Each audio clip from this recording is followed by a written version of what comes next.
Okay, I'm here. Good morning, good morning, good morning. Oh my god, I'm so tired. Yeah, I'm here. I got my coffee, I got my water. Let me sip my coffee. So good, so yummy. I love it. What do I do to deserve delicious hot beverages, man? Coffee, tea, cocoa.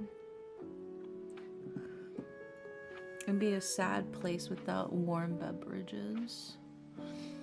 Go to bed. No. I have tarot card readings to do. So, speaking of, let me actually grab the tarot cards.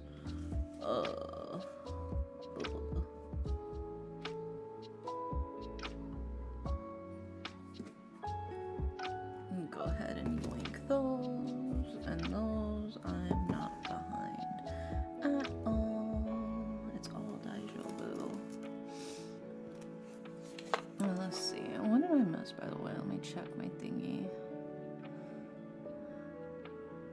We got... First was taken by Cola. Thank you, Tentacola, for being my first. It makes me very, very happy that you could be my first today. Then we got, let's see here. We got Daily Pillow by Ren, Cola, Rockadon, Phi, got Thesaurus, Leonix, Alex, Chaos. Let's see, who else? Vortexiality, Coffee. Oh, y'all are summoning a lot of dairies right now. Welcome in, all of you. Thank you for grabbing your daily pillows. I'm gonna be nice and comfy, cozy with your daily pillows. And then for tarot readings, let's see who we got in the queue so far. Also, hi CJ. Thanks for grabbing your daily pillow too. Let's see. So first up in the queue for today is Rockadon with a general rating. Then we've got Ren with a general rating. Gothosaurus with the love reading. Cola with finding community. Oh. We got Leonix with the love reading. We got Brad with the work reading. Alex with the love reading. And Chaos with the career question. And then, is that all of them so far? I think that's all of them so far. Yeah. Any chance you can make it, Brad? We'll see. Who knows? Maybe my dulcet tones will lull them to sleep. Am I right? Oh my god, how the fuck did y'all get so many dairies on the screen? I just looked at the screen and saw how many of them there are. Jesus Christ, dude. They're breeding like rabbits.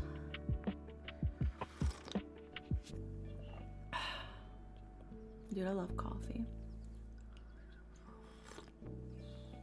I see y'all spawning more of them. Alrighty, let's see what we got here. Starting off with, I believe it was Rockadon's reading. Yeah, Rockadon's reading. And Rockadon wants a general reading. Did you also want a oracle card with it, Rockadon, since you are subbed? Nachos. Oh my god. We do a little dare maxing. Oh my god. Now the question becomes, is there a limit? Technically, there is a limit, but the limit is how much my PC can handle. So the limit is what it takes to make stream lag like hell. I'd prefer we not reach that limit, but that is technically the limit.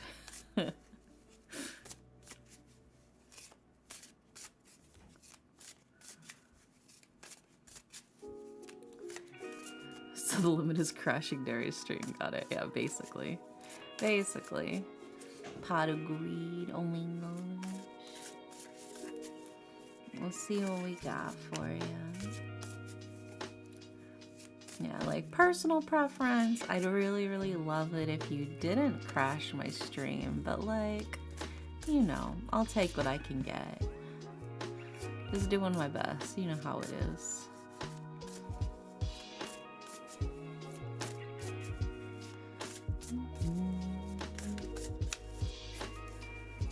See what we get for Rockadon's general rating.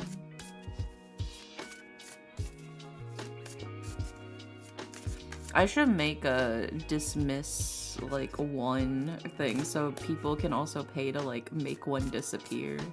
That'd be kind of funny. But if you make too many of them disappear, if you make all of them disappear, then that basically closes out the program and I have to reopen it though. That's the thing. So if you dismiss all of them, I have to reopen it, which would be kind of a pain. Discounted go to sleep challenge redeem, I guess. I guess it depends on how much it costs, how many of them it takes to actually crash my stream. Because who knows, maybe it's actually cheaper just to redeem the go to sleep challenge. Who's to say?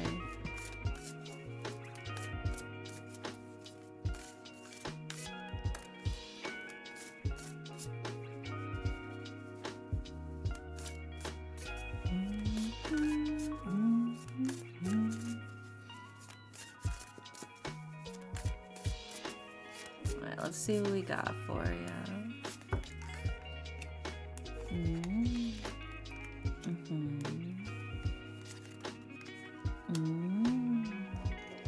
Now let's grab your oracle card.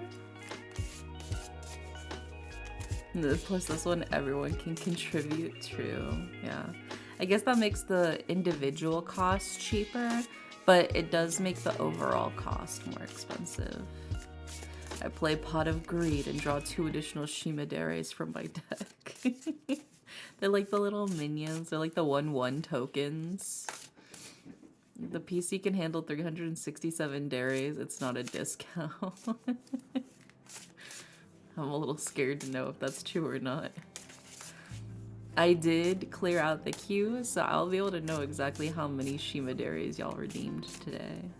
for science.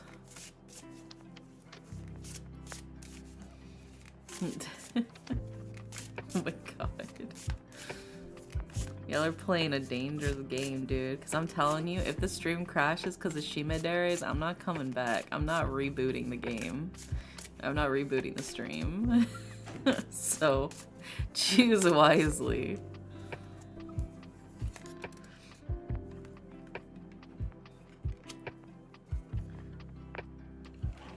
Okay.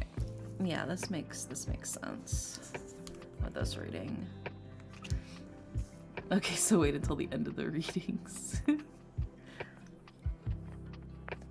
This is a comfy chat, but that's some tempting chaos. Yeah, you guys are staring at the button right now and sweating.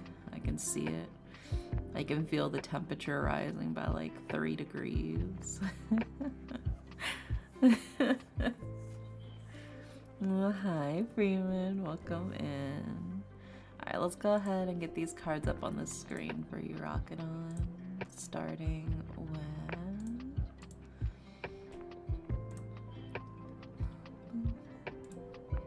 There we go. Indie Pressures. Oh my god, I didn't even do nothing. I'm still like half asleep. I've been reading so much yaoi fanfiction lately. I've been binging it, dude. I've read like... Honestly, I've probably read the equivalent in terms of word count to like binge reading the entire Harry Potter series.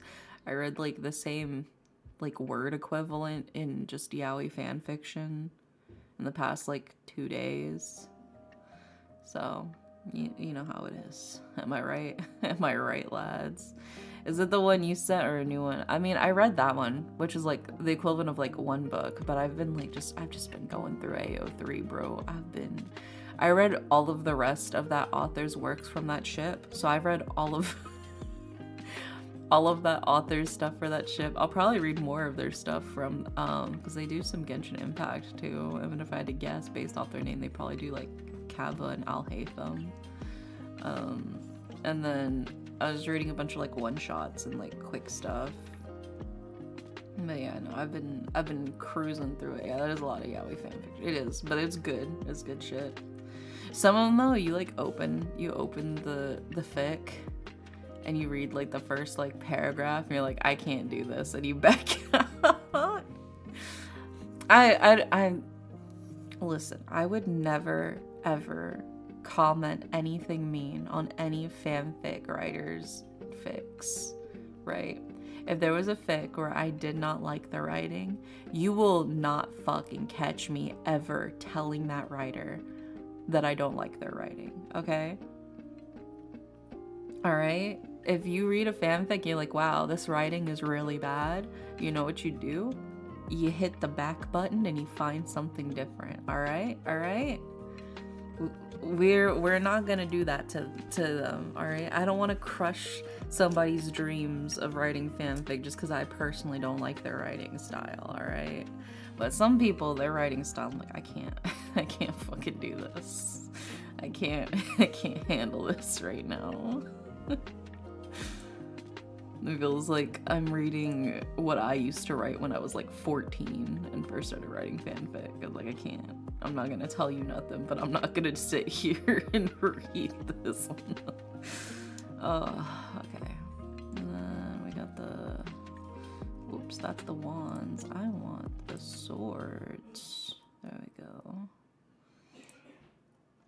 But yeah, that's just like general life tip. You're gonna encounter things, especially in like fandom media. You're gonna encounter art you don't like.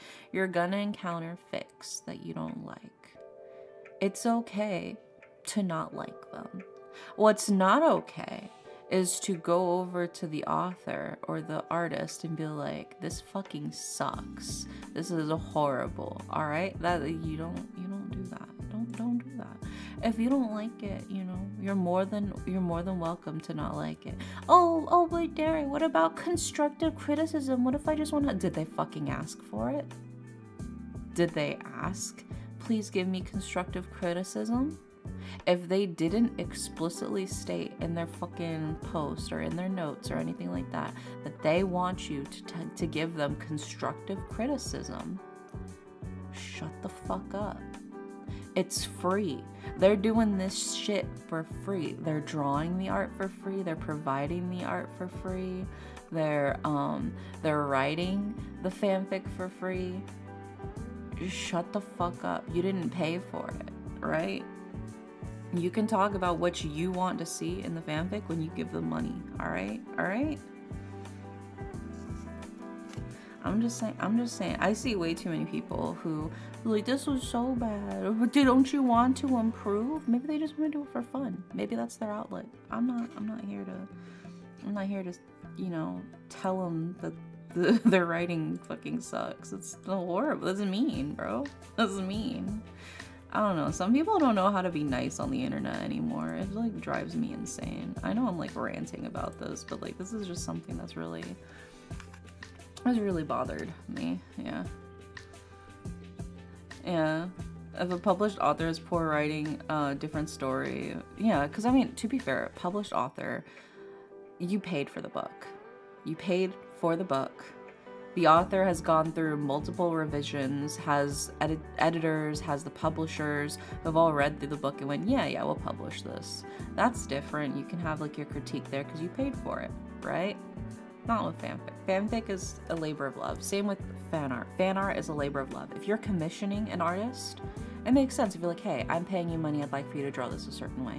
Okay, that's a transaction. You were paying the money. They're going to try to draw it a certain way for you, right?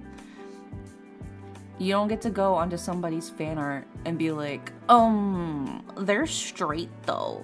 Izuku likes Ochako though. No, Ochako is in love with Toga and you will fight over my cold dead body to pry my lesbians from my hands. All right?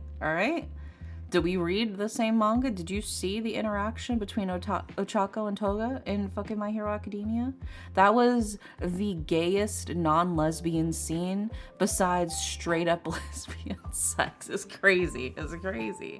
Anyways, yeah, our lesbians, yeah, they're so good. But you draw Todoroki and Deku kissing once and you get like 20 comments being like, Todoroki and Deku aren't gay. They're not gay. Todoroki loves Yaoyorozu. Where does Todoroki love Yaoyorozu? Fucking it's so fucking weird because they'll just project their like straight ships onto me. I'm like, it's fine if you have straight ships, right? I have never hated on people who have their straight ships, right? If you like your straight couples in your fanfics or whatever, you know, all the more power to you.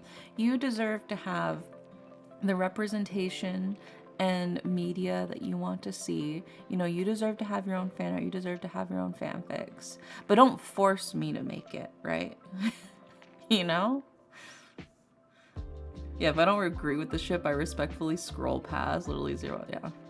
People need to remember the ancient tellings of don't like, don't read.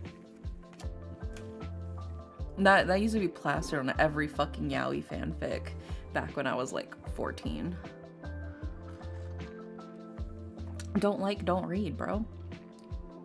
There's the back button. It's free. You didn't pay any money. You're not losing anything by just not reading this. Like,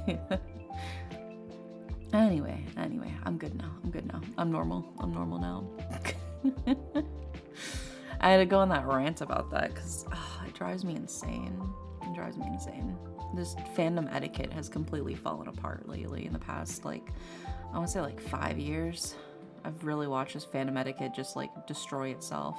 Probably because of COVID, honestly. I don't know. There's been a huge rise in like antis and everything. Fuck that. Anyway, Rakudon. Let's continue reading Rakudon. In order of left to right, we have the Five of Swords. We have the Page of Swords. And we have the reverse Page of Cups. And then for your Oracle card, we have Walking Staff. Yeah, if you don't like Joondock despite the clear sexual tension in the canon manhwa, why are you reading Joondock fanfics? I know, dude. I know. Dude, it's insane. So many shonen authors, I've noticed it happens a lot in shonen media because the shonen authors develop so much time like developing the relationships between the male characters, right? They flesh them out, they make them such three-dimensional characters that oftentimes if there are any female characters in that media, they completely fall flat because the authors don't give a fuck about the girls, they only give a fuck about the guy characters. The girls are usually only there for like titties, right? This is like a common thing in shonen media, right? Which is why yaoi fanfiction is so prevalent in these media, right? Because these are really well fleshed out male characters who clearly have deep relationships with each other just on screen and deep chemistry with each other on screen. So then, you know, then that feeds the Fujos because they're like, oh, okay, I can see these two characters. I can see their interactions. I can see their relationships. Sometimes guy shonen writers will hate women so much that they accidentally make the perfect gay porn. Like, without having... They will make the most intense homosexual relationships between their male characters just because they hate women, though. It's not that they actually want to make it gay, it's just because they don't like women. But like I said it I said it anyway. It's true. Yeah, it's homosexual to kiss the homies goodnight. You gotta, it's just good etiquette, man. Kiss the homies and tuck them in the bed, give them a little on the forehead. Always kiss the homies goodnight. Okay. Yeah, historians will call them best friends, companions, nakama, yeah.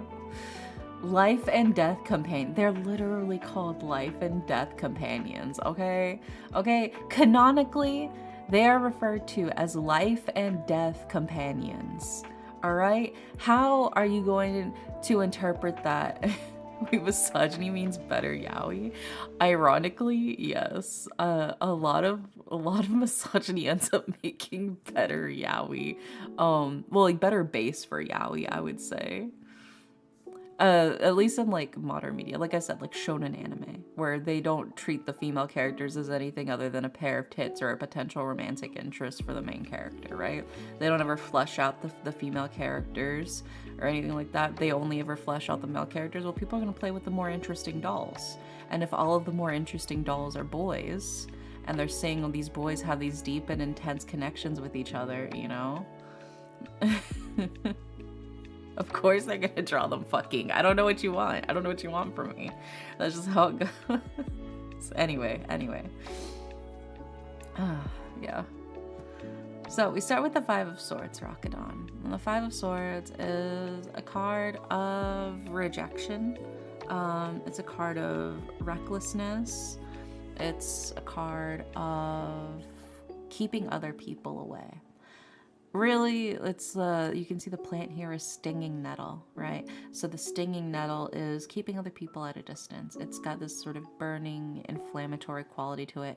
It does it to keep itself safe. It doesn't want other people to hurt it, right? But it also, in return, ends up pushing everyone away, right? So in return for not getting hurt, it's also not getting close to anything. So already it feels very much like there's a lot of pushback. There's a lot of don't hurt me, don't come too close to me, right? That's what the Five of Swords is kind of about. Also, hi Jacob, welcome in. And then we follow it up with the Page of Swords, right? And the Page of Swords is somebody who is very charismatic, somebody who is actually very good with people. So to me, it feels like this like weird dichotomy of like you want to be close to people, you want to have these relationships with people, and you're pretty good at like getting to know people, but you don't want people to get close. You want to have the close relationships, but you don't want to get close. Does that make sense? This sort of like weird, like, how do I describe it? I guess hypocrisy, It's a weird hypocrisy, which is fun. Everybody's got a little bit of hypocrisy in them. There's a weird hypocrisy of like, you're actually really good with people and it's very easy for people to open up to you. And you want to have close relationships with people, but you don't let them. You don't let them get close to you because you don't want them to hurt you, right? But then we also followed up with the reverse page of cups. And the reverse page of cups is a absent-minded, but kind of like, you know, sweet, humble person. Maybe has their head in the clouds. They're not really paying attention to what actual reality is. They're nice, but maybe they don't really fully pay attention to everything that's going on. To me, this kind of feels like this is the kind of person that maybe you worry about the most because they're not good with their words. They're not good with paying attention to things. And so that can end up being a detriment in the sense of they might say things and you might interpret them in ways that they absolutely did not mean, but they don't even notice that you're interpreting them that way. It feels like a weird spiral. It does feel like a little bit of a weird spiral. Also, thank you all of you for grabbing your daily pillows, and you guys keep summoning Shimaderes. Holy shit. They're going crazy. They're going sicko mode. But we do have your Oracle card, Rockadon, and your Oracle card is Walking Staff, which is support and encouragement. You want these relationships, and the cards are like, you need to have these close relationships with other people. It can be really hard to fully open up and to trust people, absolutely. But also, like,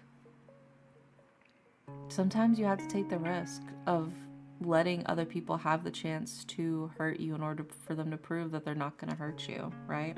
In order for you to build that trust so you can fully rely on them, people want you to rely on them, right? People like feeling like they are giving you something really nice, right? People like feeling like they're helping, right? And there's a lot of ways you can do that, but just like going over there and trusting somebody to do something gives them a sense of like, wow, like I'm important. They trust me. Like this is a big deal. I want to keep their trust. I want to show them that, you know, I can be a good friend, right? A lot of people, I think, have that internal feeling inside of them. I mean, think about it. How many times have you been somewhere and you like told the person next to you, hey, can you watch my bag for a second while I go to the bathroom? You ever done that? You ever done that and be like, hey, can you watch my bag for a second while I go to the bathroom? Especially if you like travel. I've traveled a bit, so. Like 99% of the time, that person is going to fucking guard your bag like their life depends on it. They don't need to. You know, you don't really fully expect anything to happen. But like, they do it. They do it. They'll keep an eye on your bag for you, and then you come back. You're like, thanks, man. Appreciate it, you know? And then sometimes I'll reciprocate. They'll be like, hey, I also need to go to the bathroom. Can you watch my bag? Yeah. But that's what I'm saying, though. You gotta put a little bit more trust in people. You know, you have to take the risk. And I think more often than not, people will prove themselves to be good, right? It is very rare, I think, when you directly ask somebody for something that they will actively try to fuck it up, you know? Yeah. That's my favorite kind of side quest. You better believe that bag's getting guarded. Yeah. Because, like, I used to take buses and, like, trains and stuff like that. And so it's very common when you're, like, at the station and you're, like, waiting for, like, the bus to arrive. It's, like, 3 a.m. You have to pee. You just look over to the person next to you and you're like, can you watch my bag for a second? I need to go to the bathroom. They're going to be like, yeah, man, I got you. Right? Yeah, I don't know what it's something about it, you know? People take that job so seriously. They don't have to.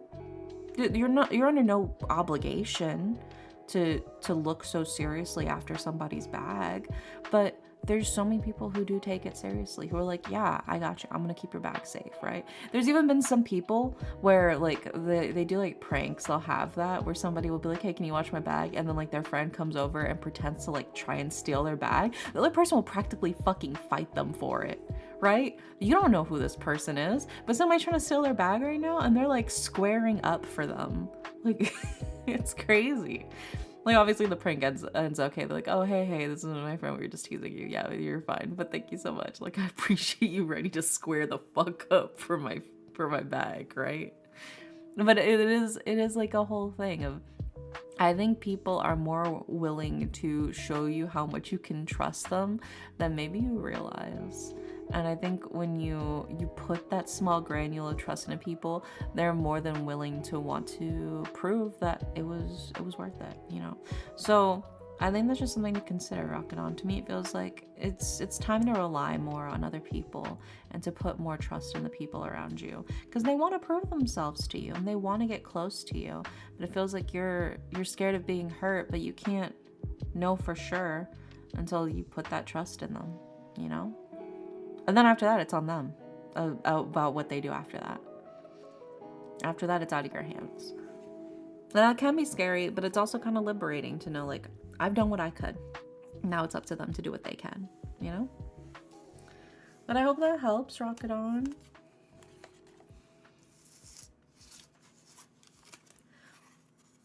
But no, yeah, whenever they ask me to watch their bag, I will literally move their bag right next to me, too.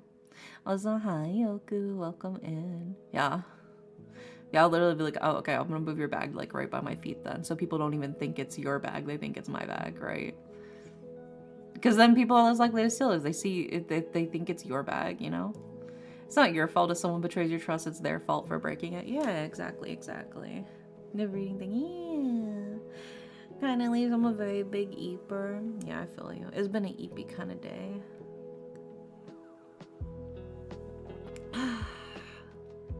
I got my coffee.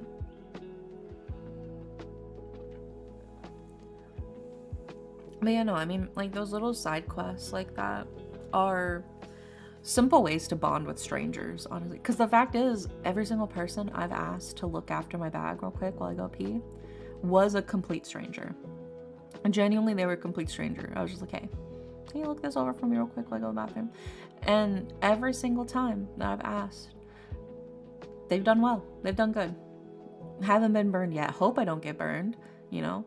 But I mean, it's pretty much solidified my belief that most of humanity is inherently good, you know? There's always going to be a few bad eggs, for sure. There's always going to be some people. But for the most part, I feel like most people are good, and most people want to help, and most people will not break your trust when you put it in them, you know? I've never asked a stranger to guard my bag. I usually just bring my whole ass bag with me in there. Well, I mean, it's a risk. It is a risk. I can understand, but I feel like I have a face where if I ask people, they'll usually do their best. So, you know, I have just like I think I just have like a friendly face. It's probably, well, it depends. If I had to put on the friendly face. If I'm not actively putting on the friendly face, apparently I look scary and intimidating. But when I'm actually like putting on my customer service face, I look very sweet and friendly and like a good person. Yeah, I hit him with the pleading eyes. I mean, if I feel like there's nobody I can really ask to look after my bag real quick, then I'll bring my bag with me into like the bathroom and stuff like that. But for the most part, if there's like somebody nearby that seems chill, I'll just ask them, and they'll usually be like, yeah, man, I got you. I'm gonna leave it with someone. I don't know. I feel like you can kind of sniff out somebody's vibes if they seem chill or not. Usually they'll just be like chilling on their phone or whatever, kind of relaxing, and they're like kind of near you or like right across from you, and be like, hey, if it's cool, I need to go to the bathroom real quick. Can you watch my bag for me? And they'll be like, yeah, you know. I don't know, but maybe I'm just more trusting in people. I don't know. They've been nice. They've been nice. I think when you give people a chance, they try and prove it, you know. And like I've checked like my wallet and stuff afterwards. I'm never missing anything. I'm never missing any money or anything like that, you know. Oh, well, half the time a lot of those bathrooms don't even have hooks, so I would have to put my bag on the floor in the nasty ass bathroom. And I'm not doing that. Yeah, half the time they don't even have hooks in the bathrooms here. So I'm not putting that shit on the fucking bus fucking terminal bathroom floor. Are you fucking kidding me, bro? I know Greyhound ain't like fucking mopping those floors. Hippie diseases. No. Yeah, you hear about the bad eggs, but there's also a lot of good eggs that you don't hear about. I think that's the thing, though, is there's a lot of people who, if they do the good thing, or as long as they don't stand out, they tend to be forgotten. You know, it's usually the bad experiences that tend to stick with us. Well, it doesn't mean that all of our experiences are bad. It just means a lot of the normal/good experiences are kind of forgettable, so the bad ones stick out more. At least in most bathrooms I go to, public spaces have hooks. I only see that sometimes, and oftentimes the hooks will be like broken off, or they just won't buy the hooks. Because at the grocery store I used to work at, they didn't have hooks on the bathroom doors, on like the stall doors, which was ugh. You'd think Greyhound is uniquely kind of bad at some stuff. Yeah. I've ridden my fair share of Greyhound buses, brother. I know. I am well aware, brother. All right, where were we? Oh, yeah. Next up, we're doing Ren. Hi, Bad Chemistry. Welcome in. And Ren wants a general reading. I got you. Yeah, no, dude. I remember. Oh my god, I remember I was on a Greyhound bus. This was like years ago. I was sitting next to this one girl, and she was like really sweet. She was like the window seat, and I was like the aisle. And there was a guy like on the other side, like right across from us on the aisle, who was trying to chat her up, right? But the way he was trying to chat her up, which by the way was basically talking around and across from me, because I'm basically literally stuck in the middle of them, was like, "Hey girl, I just got out of prison and I'm looking for a wifey. You know how to cook, girl." Like, that was how he was hitting her up while I'm stuck in the middle, right? A hot tip: if you're trying to seduce somebody, don't preface your invitation by telling them that you just got out of prison, all right? Don't open with that. That's not a good opening, you know? The the ride is too long for that. Yeah. It was like an hour of him trying to talk to her, and then her very clearly not really showing any interest. And like anything she said in response to him, because this dude would not shut the fuck up, right? Anytime he'd be like, you like to cook? And she'd be like, I mean, I cook my own meals, you know? Like, just kind of like casually, he'd be like, okay, you gonna make a good wife someday. He would say that. He would constantly say that. And so whenever we had a break on the bus, and he like got up to like go to the bathroom or something, I just turned to her and I said, "You gonna make a good wife someday." She just started fucking laughing, dude. So then whenever he got back, I just kept talking to her instead, and she seemed a lot more relieved, because we were just talking about like random shit and kind of like cut in so he couldn't interrupt us or mostly bother her anymore, and I wouldn't feel as awkward being the fucking middleman between the two of them anymore either. But what a strategy, brother. What a strategy. Don't do that. Don't do that. I didn't think I needed to write that down in the Riz book here. But don't open your Riz statements with, "I just got out of prison and I'm looking to get a wife." You know? Like, it's a strategy. Yeah, it is. Hi, Jeremy. Welcome in. How are you? You would think. Oh my god. I don't know, dude. Guys on those types of like buses and like trains and shit like that, I don't know what goes on with them. I had one guy when I was on the train. He kept trying to talk to me, and I don't really want to be talked to on public transportation. I want to zone the fuck out and sleep, and just in general, I get very, very easily socially tuckered out, right? Especially on like a trip that I know is going to be like a 12-hour drive or a 12-hour ride, right? And I can't think of a context where that would land. Yeah, I don't know. But like this one guy kept trying to like talk to me about like all this stuff, and I was too nice back then. I'm not as nice anymore. I mean, I'm still overly nice. I'm still too overly friendly. Just because it's been ingrained in me from like customer service shit and like growing up in the South. Like, what you expect when you just got out of prison? You're such a bad boy. I know. I don't know. I don't know what he wanted or expected from that.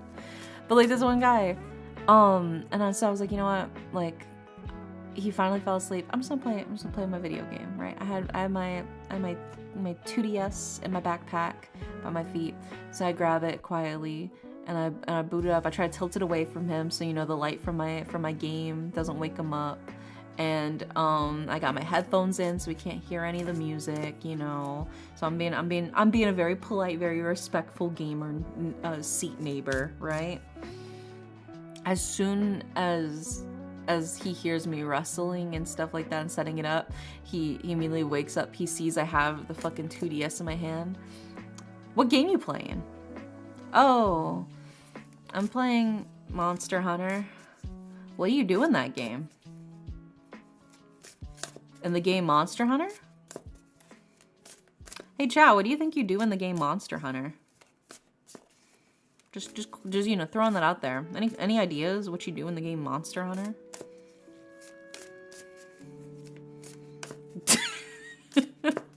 You farm and pet cats.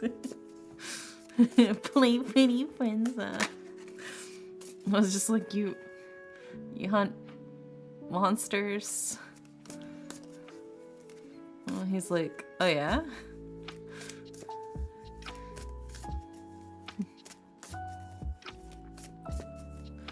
I don't know, man. This dude like followed me he tried to fucking follow me whenever I was like, I'm going to the bathroom. And that was the one place he couldn't follow me. But like whenever it was like fucking 6 a.m. on the train and they called for like the breakfast car was open and he was sound asleep, right? So I'm like, okay, perfect. I'm gonna get a breather. I'm gonna get up. I'm gonna go to the breakfast cart. This dude woke up and he's like, where are you going?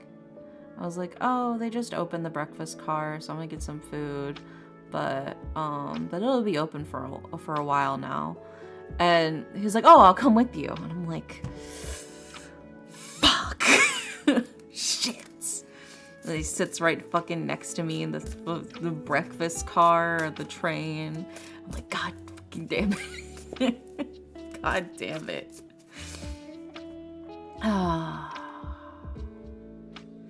And then when he fell asleep on me, his like leg rode up onto my legs. So his ass cheeks are like pressed against my fucking thigh, and dude rips one. If he ever thought he had any riz, it was immediately destroyed when he fucking farted on my leg, right? There's no way to come back from that. There was no coming back even prior to that. But like there's no way to recover from that, dude. If you fart on somebody's leg when you're stuck on a train with them for like literally like 16 hours, I think I was really benevolent and not just fucking killing him. Like personally, I think I was like the most benevolent being in existence for not just slaughtering him right then and there. Fortunately, you're a likable person. You're fun to be around. God, no. God, it was a lot, man. I remember like I would like go to like the observation car too when it was like 2 a.m. because it was nice and quiet in there, you know.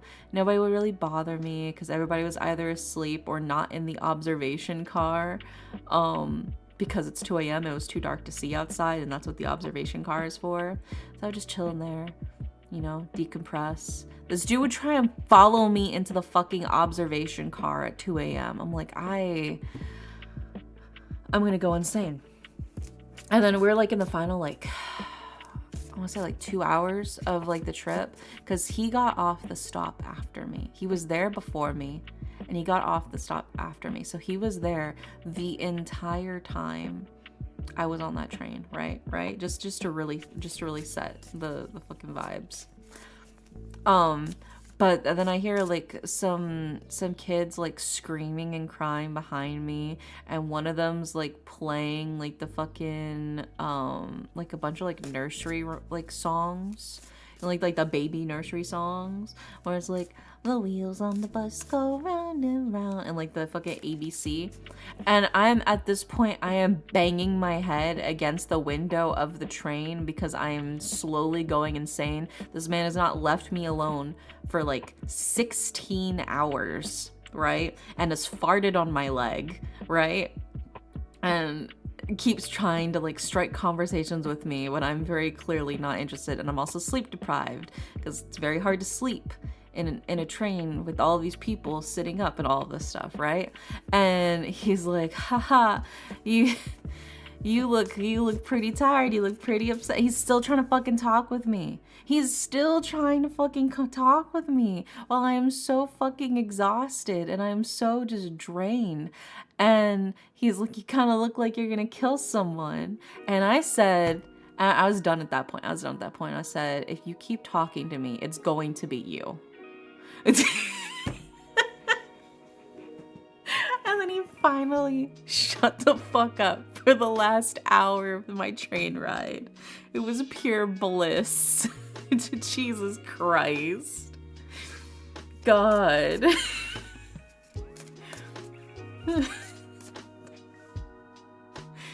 Oh, it was horrible. It was horrible. Oh, and then also on the other half of that train ride, whenever I had to come back from where I was going, right? Because I was traveling from like one end of Texas all the way to like the bottom of Louisiana, right? So, but via train, so it's a much longer trip. So it was like 16-hour train ride, going from like near El Paso, Texas, all the way to Louisiana, right? So I had to come back, right? I had to come back to Texas. So on the trip home from Louisiana, right, on the train, I sat in my assigned seat. I had my ticket up. I was sitting where I was supposed to be. My ticket was there. My ticket, because the attendants, they'll come around whenever they're at each stop and they'll look at the tickets and they'll look at the seats, right? And they'll wake up people if they're at their assigned stop, right? Like, this is something I've seen. This is something they talked about. So I'm like, okay. I'm in my proper seat. My ticket is where it's supposed to be. I'm gonna take a little nap, you know? It was a lot chiller on the ride home. So I felt more relaxed. I felt more like, okay, I can breathe, right? Like, you know what? I'm gonna take a little nap. I'm gonna fall asleep. I'm where I'm supposed to be. I got my ticket there. I wake up, a little bleary-eyed, a little tired, look at my phone. It's like kind of close-ish to, it's like maybe 30 minutes past when I thought we were supposed to be getting there. And like, I have like some messages from like my mom and stuff. I'm being like, hey, I'm at the train station. I'm waiting for you. There was a train here, but I guess it wasn't yours because I didn't see you come off. And I go and I ask the person ahead of me in the seat. I'm like, hey, when are we reaching, this stop? I can't remember what the name of the stop was. And the guy just kind of looked at me for a second. And he was like, we left that stop like 20 minutes ago. And then the panic sets in.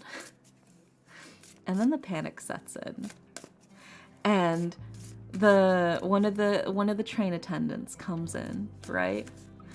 And she sees me panicking, and she's like, "What's wrong?" And I'm like, "My stop. I missed my stop. I was asleep, and I was sitting in my spot, but like nobody woke me." And she goes, "Oh my gosh, I meant to wake you up, but I didn't." She's like, I saw your ticket and you were sleeping there, and I don't know. I didn't wake you up. I just took the ticket and I moved on. I'm so sorry. And I'm like, at this point, I'm crying. I'm freaking out and I'm crying. I'm like, what am I gonna do?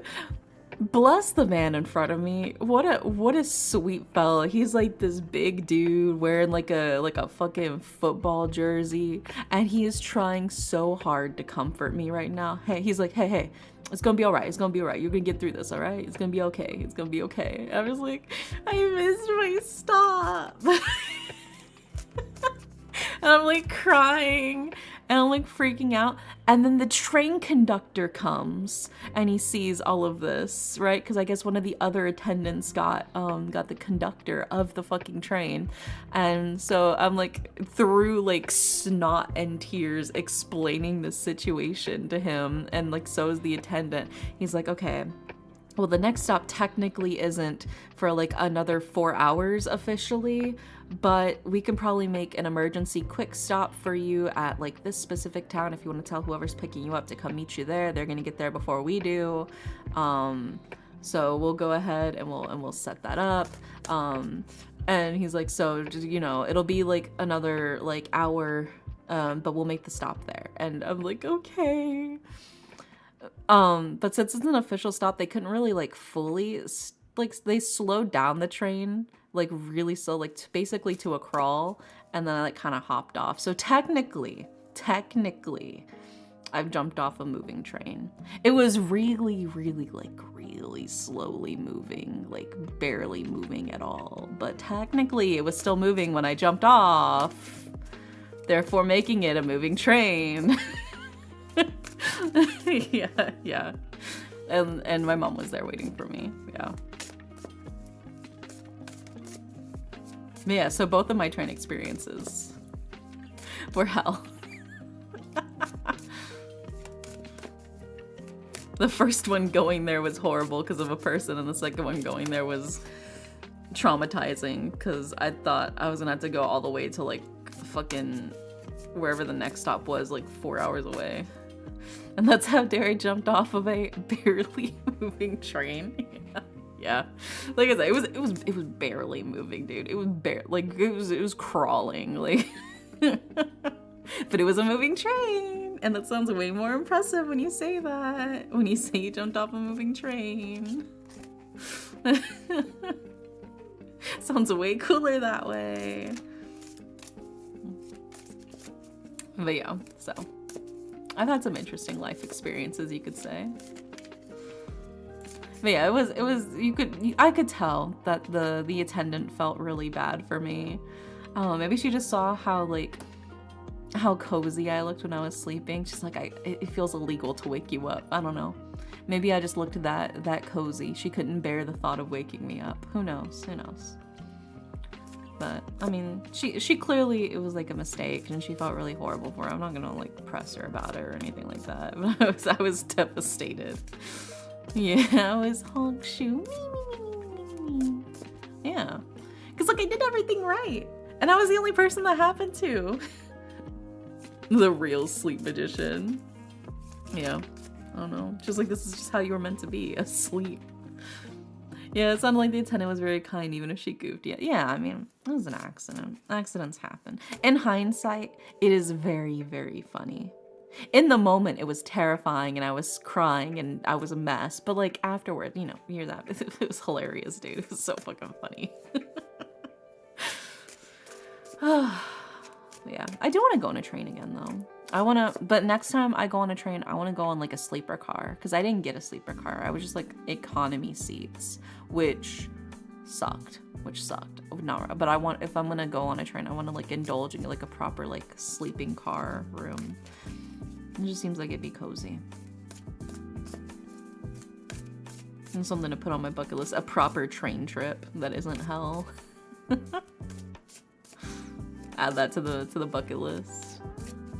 Like, I'm not expecting anything like the fucking Orient Express or anything like that, but like, you know, just like a nice little bed I can sleep on, relax on. You see like all the Japanese like the train videos and stuff like that. Sick as hell. I got nice ass trains over there. Anyway, let's see what we got for Ren's general reading. I miss going on trips like that. I've been on the train a couple of times, going out of town with my friends for vacation. I mean, I do like the like sound of like the train on the tracks. It is very relaxing. I like the swaying of it. It is very cozy.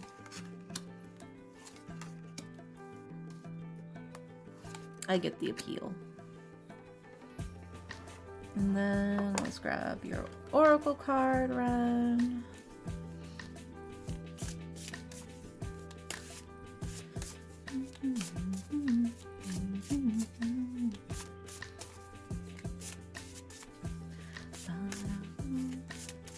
Yeah, more importantly, you're not a billion feet up in the air. True. I mean, to be fair though, I've ridden on planes way more than I've ridden on trains. The experience isn't too bad. It's pretty alright. It's pretty alright. I like getting the ginger ale when I'm up in the air. It tastes extra crisp and refreshing. Love me a good ginger ale.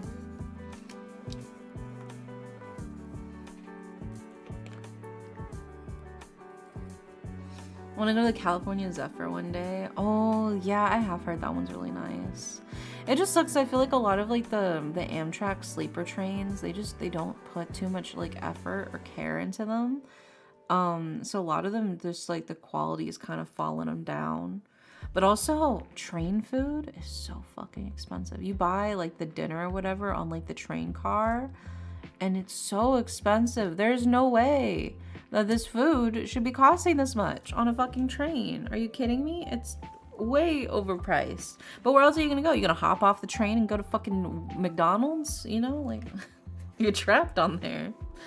You're forced business. There's no escape. You're paying them the $25 for the waffle, and that's final. Anyway. Let's go ahead and put these cards up on the screen for you, Ren. Was that hi, Nugget? Yeah, I'll drink some more coffee.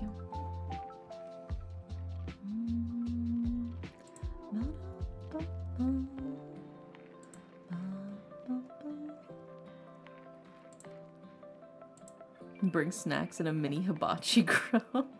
Where am I gonna grill though? You need open air for that. Or some sort of vent. We don't really got those on a train. I doubt they're gonna let me start grilling in fucking economy class.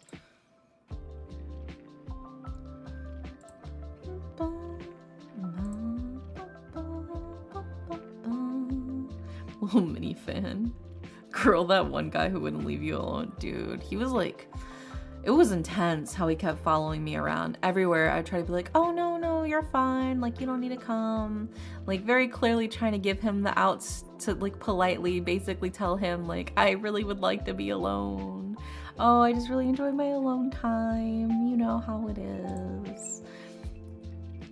Alone time, as in not with you, brother. Please leave me the fuck alone. The only time I got to be alone was when I went to the fucking bathroom because he couldn't follow me into the stall, dude. It was crazy. Absolutely crazy.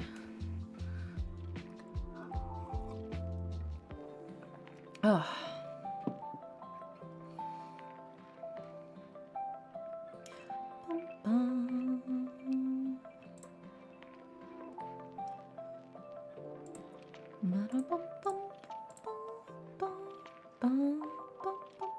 But I distinctly remember that because I was fighting the fucking Tetsukabra, dude. That's how vivid that memory was of the whole, what do you do when you play what's that game about? What's Monster Hunter about?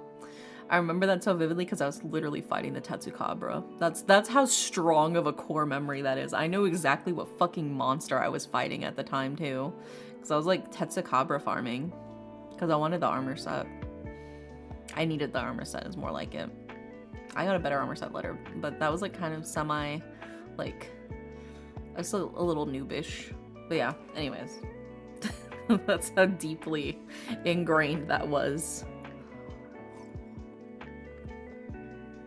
I was sitting by the fucking window. Oh, alright. We got all of the cards for you, Ren. So, in order of left to right, we have the 9 of coins, we have the reverse 7 of swords, and we have the high priestess. And then if your oracle card, we have autumn, like the season.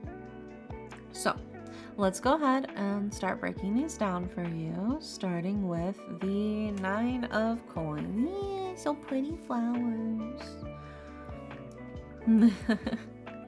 So the 9 of coins is a card of taking the time for you, doing things that bring you joy, doing things where your own interests lie. It's the solitary enjoyment in the good things in life. This is your self-care. This is your healing. This is you doing the little treats for yourself, right? That's what the Nine of Coins is about. Because the Nine of Coins is trying to keep you from overexerting yourself. It's trying to prevent burnout. It's trying to prevent you overextending your energy, right? So that's what the Nine of Coins is like. Take care of yourself. Do the little things that bring you joy.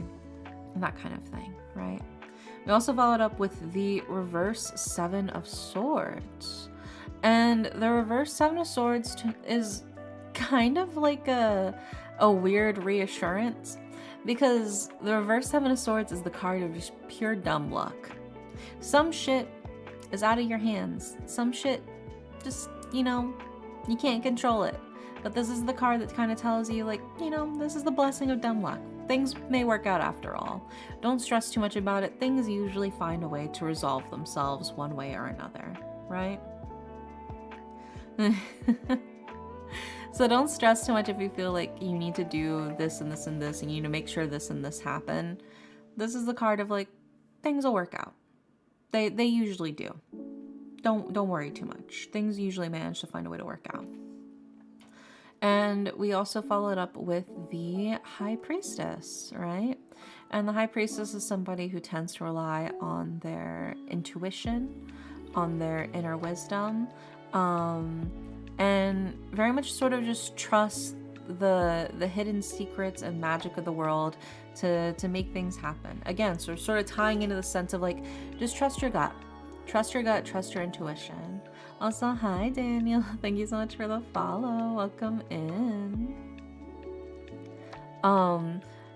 But yeah, so this is like a card very much of, like, somebody who is a dreamer, who has like a really strong sense of intuition. And the cards are like, just trust it. Just trust your intuition and trust your gut. And if your gut is telling you things are going to work out, then things are going to work out, right? You'll always find a way to get through it, right? I think when you overthink things is when you tend to get into more trouble, which you also probably have a habit of overthinking a lot of things. And because you overthought the things, you ended up, going in circles, and then you ended up taking the wrong turn.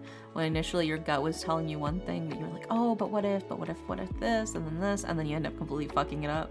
The cards are like, stop doing that. Stop it. It's gonna work out. Just stop freaking out over it. Yeah, just stop overthinking. That's what the cards are telling you.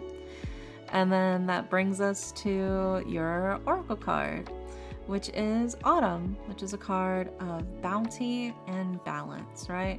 Autumn is the time when the fruits finally start to ripen. You're finally able to start harvesting.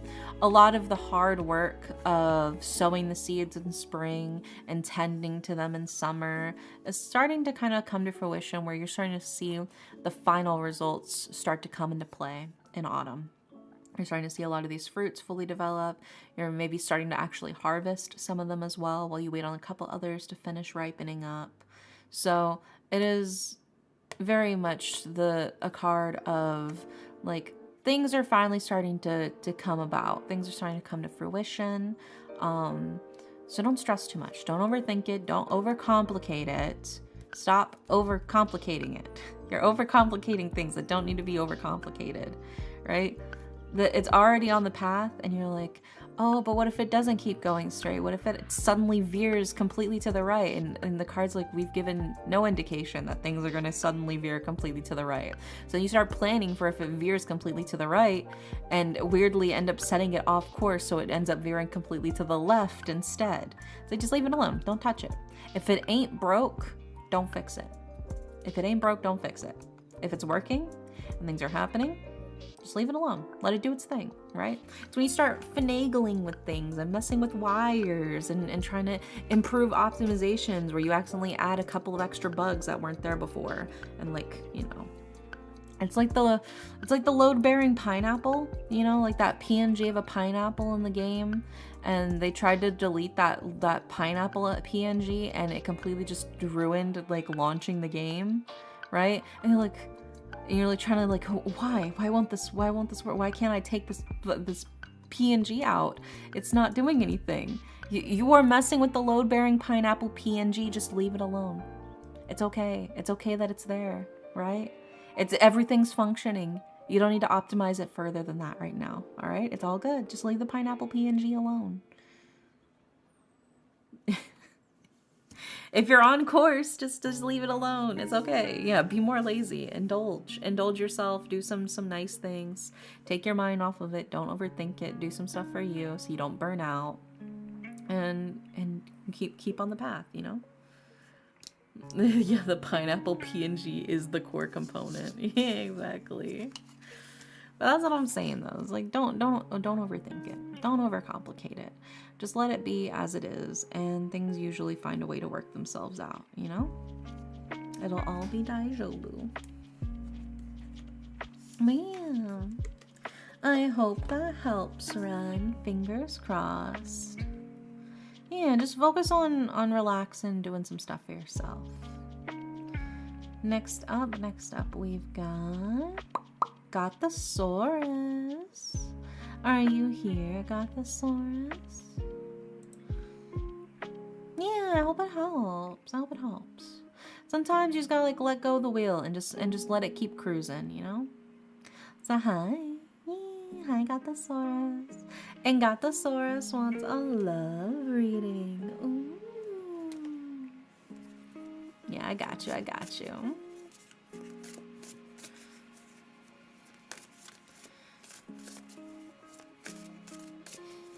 Yeah, I feel like it's very easy to get in your own head about a lot of that stuff. About, you know, oh, should I be doing this? Should I be prepping for this? Should I be working on that? Sometimes you just gotta let things play out, and then you can build around it. You can work around it, right?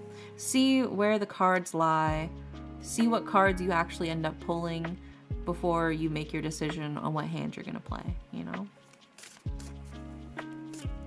Sometimes that's how you gotta do it. Let's see what we got for you, Gothosaurus, for your love reading. Ooh.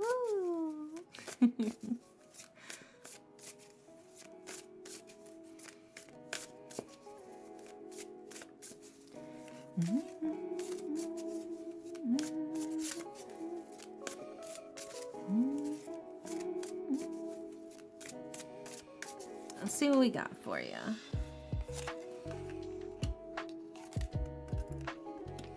Oh, interesting. The first card is actually the same, but the other two are different. So let's go ahead and add the new updated cards onto here. We've got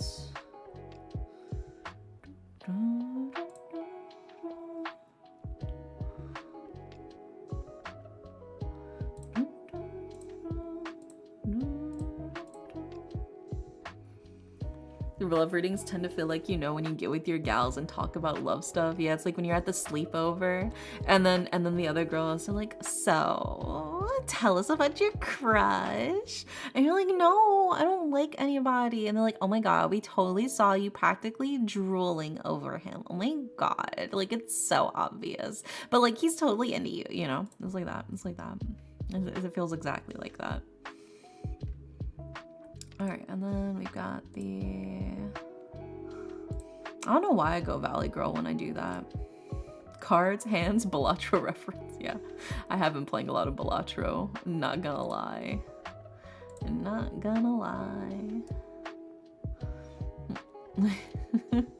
Yeah, the slumber party. Oh my god. Yeah, I used to love going to slumber parties. Another girl's like, oh my god, what do you even see in him? And everyone's like, oh my gosh, yes, it's like true romance. You're gonna get married. You're gonna have like 20 kids. Anyways.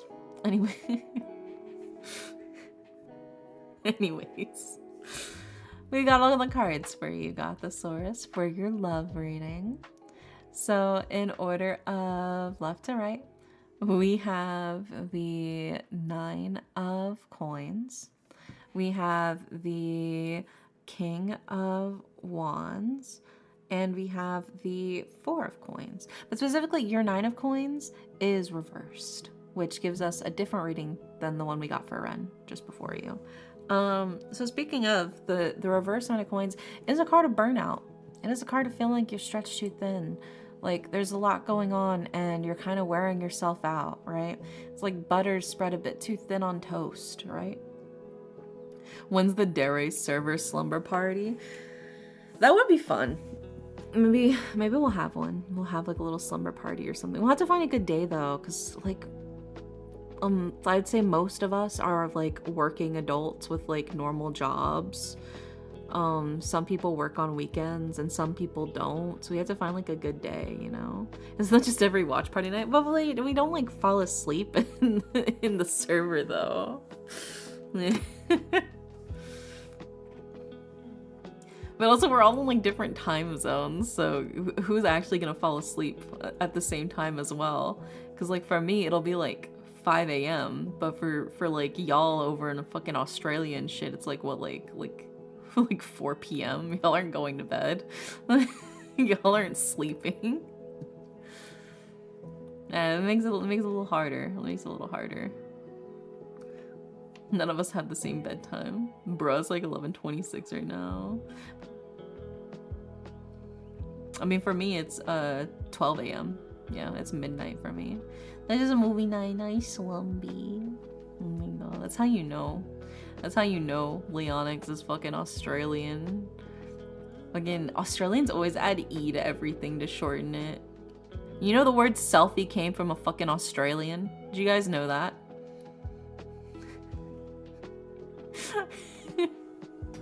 The word selfie came from a fucking Aussie. Did y'all know that? I did not, but it tracks. Yeah, now we know. The more you know, and knowledge is power. But yeah, let's go ahead and start breaking down this reading for you. Yeah, we do know Barbie Marathon. Yeah, we do need to do the Barbie Marathon. That's on my list as well. I had to find a good time to set that up. Today we learn. Yeah. But yeah, so we start off with that whole like reverse Knight of Coins about, you know, spreading yourself too thin. It feels very much like you're very worn out, very overexerted. You're just tired, you know. Your sleep schedule actually lines up with Australian time. Yeah, that's why I have multiple Australian friends, because we're living in the same time zone, basically. So hi, Pocket Cat, welcome in. I'm not necessarily ending with an E sound. Okay, Leonix, alright, whatever you say. But yeah, so then we followed up as well with the King of Wands. And the King of Wands is somebody who is very passionate, right? Very fiery, very passionate, very energetic person of power, right here. Because I mean, they're a king, you know, so there's this sense of like power, this energy that's very like electric, very magnetic, very noble.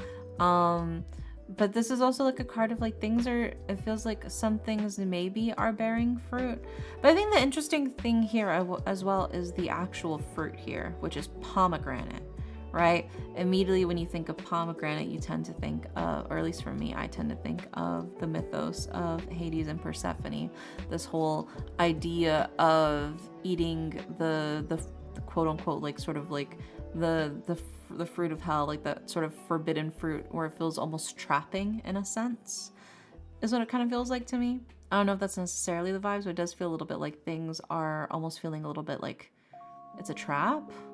Not saying it is a trap, but it kind of feels like you might feel trapped, you might feel caged in, you might feel stuck in some senses.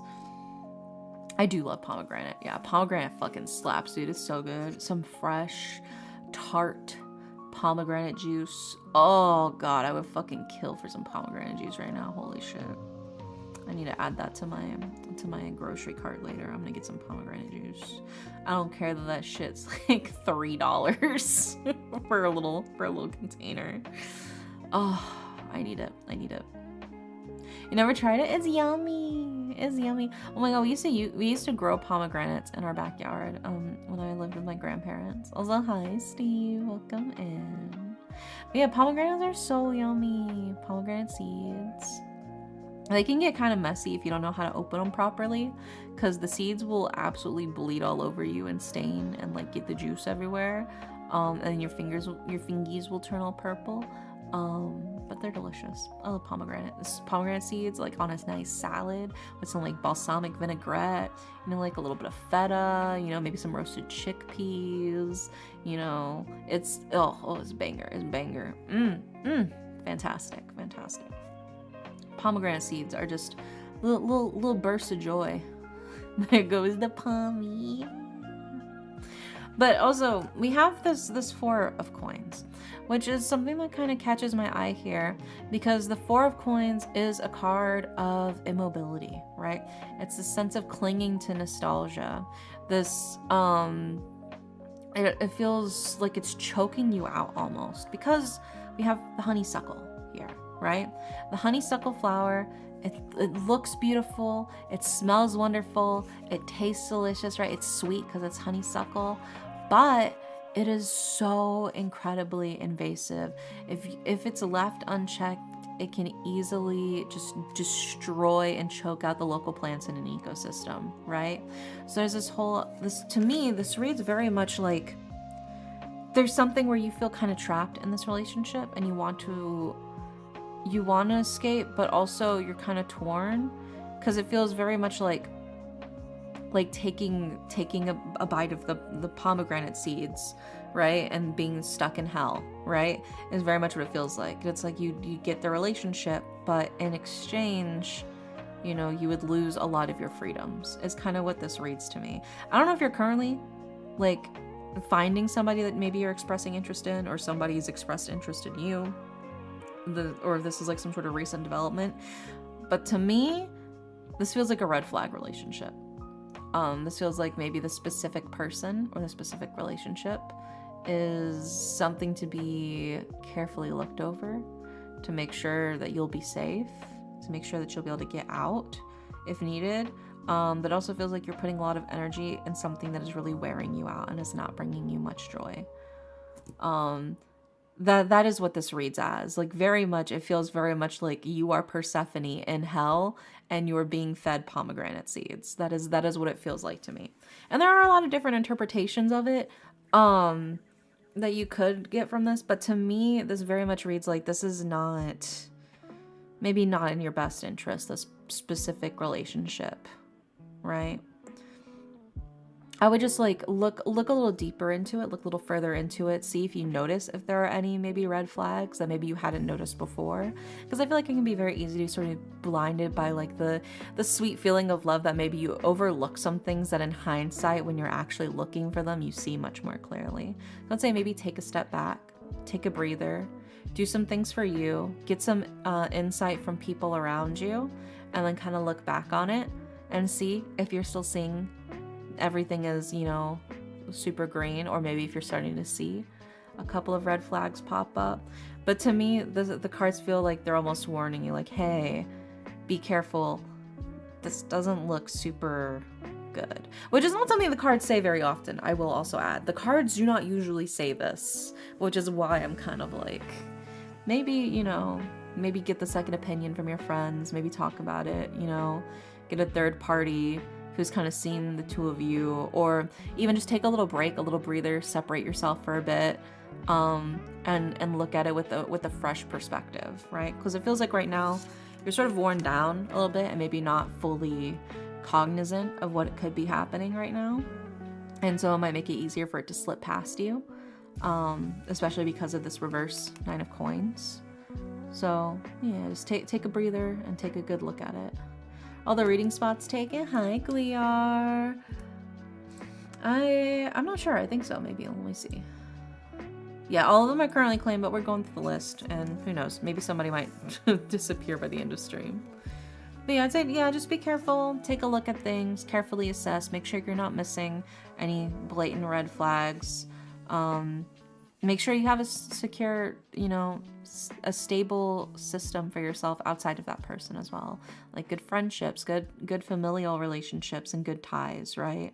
Outside of that relationship. I would say, if anything, just make sure those ties are strong, and that you've got those deep connections with your friends and your family outside of this relationship. And that should be a lot in terms of just helping you if something does crop up, having all of those people outside of that relationship that you can rely on. That would be my best advice for you. Like reinforce those outside bonds with other people.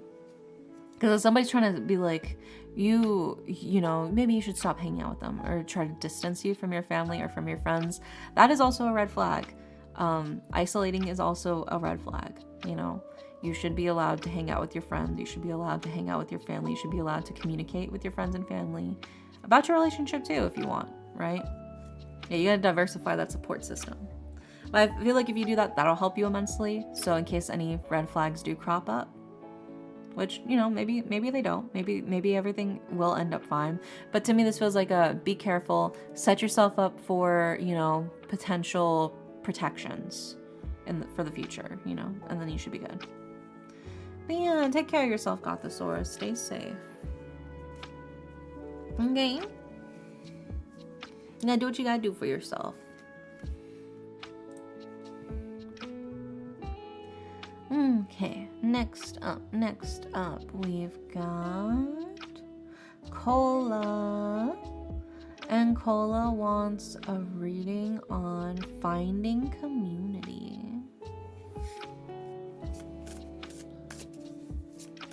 Yeah, being alone can be dangerous. Even feeling alone can be cracks that can be exploited. Yeah, that's why you gotta strengthen it. You gotta have people outside of that relationship that you feel like you can fully trust.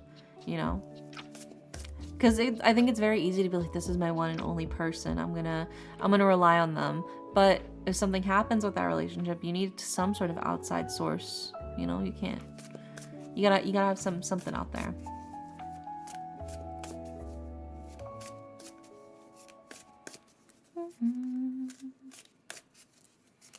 We got the current reading queue. We got we got Cola. Next up, we got Brad, Alex, Chaos No Sleeps, CJ, Theodrake, Leonix. I asked about this before, kind of an ongoing thing after a big move last summer. Yeah, let's see what we got for you, Cola.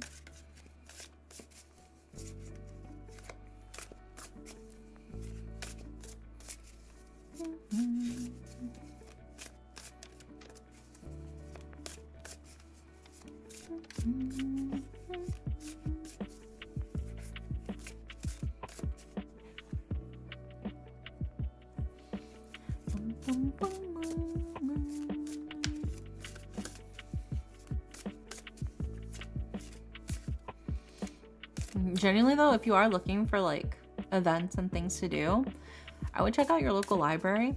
See what events they have going on at your local library. Do they have like book clubs? Do they have like meetings? Because a lot of places will meet at like your local library. A lot of like different clubs and groups and guilds or whatever will usually have some sort of like monthly event, at least, at like the library. So it can be a good gauge of interest for like things that you might be interested in joining, things that, draw your attention, communities that you might be interested in coming to as well. And then also, if you live in a blue state, you can look about finding a pride parade as well, which is a really great resource for finding lots of different community places and events. Yeah, I'm active with the library and local community center. Hell yeah. Yeah, I think that's a great pick, yeah.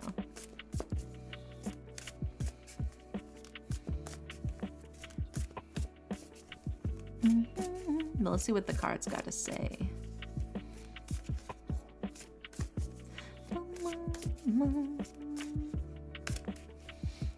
Really have stuff like that. Because like a lot of them, we have like the public library, because y'all have public libraries, right?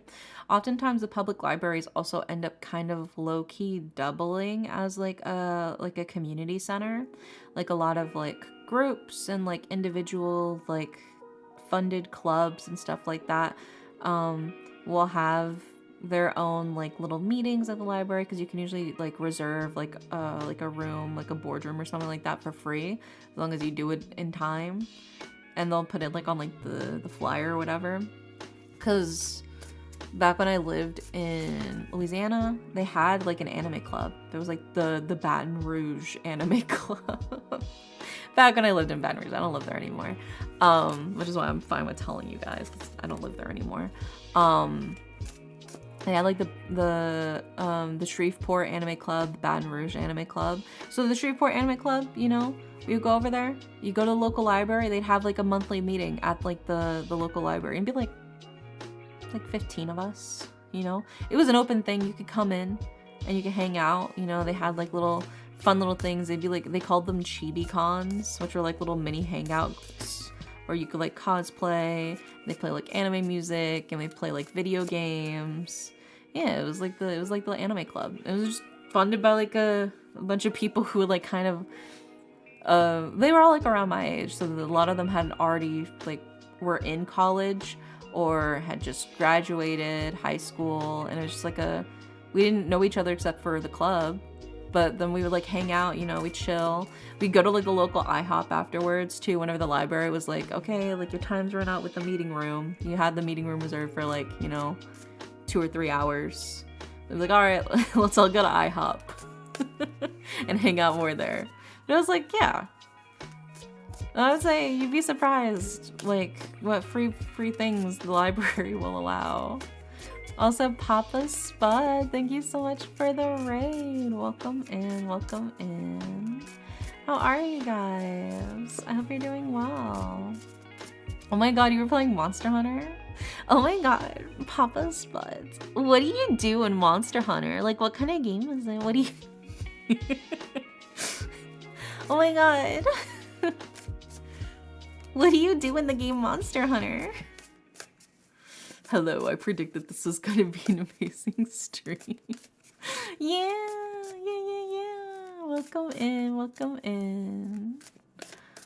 Sorry, it's a joke from earlier. I was joking about that earlier. Somebody had asked me when I was playing Monster Hunter, they asked me, what do you do in that game? And I didn't know how to tell them.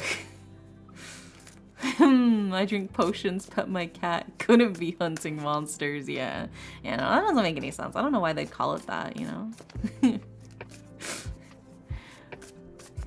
No, because I had somebody ask me that a long time ago. Yeah, and I was just telling chat about that.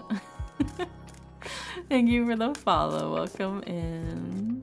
I hope y'all are doing good. I hope Monster Hunter was fun. I hope you got lots of monsters and you crafted lots of cute armor. And I hope you got to pet your cat lots. Oh, I bet when you first had it had to be a trip. Yeah, when they first asked me, because I was playing, I think it was either 3U or 4U. Yeah, I was playing an old Monster Hunter. I think it was 4U. Because that's the one I probably have the most hours in, so I'd have to guess it was probably 4U. I was playing, yeah, Monster Hunter 4U, and one guy who was next to me, he was like, "What game you playing?" I was like, "Oh, I'm playing Monster Hunter." He's like, "Oh, what do you do in that game?"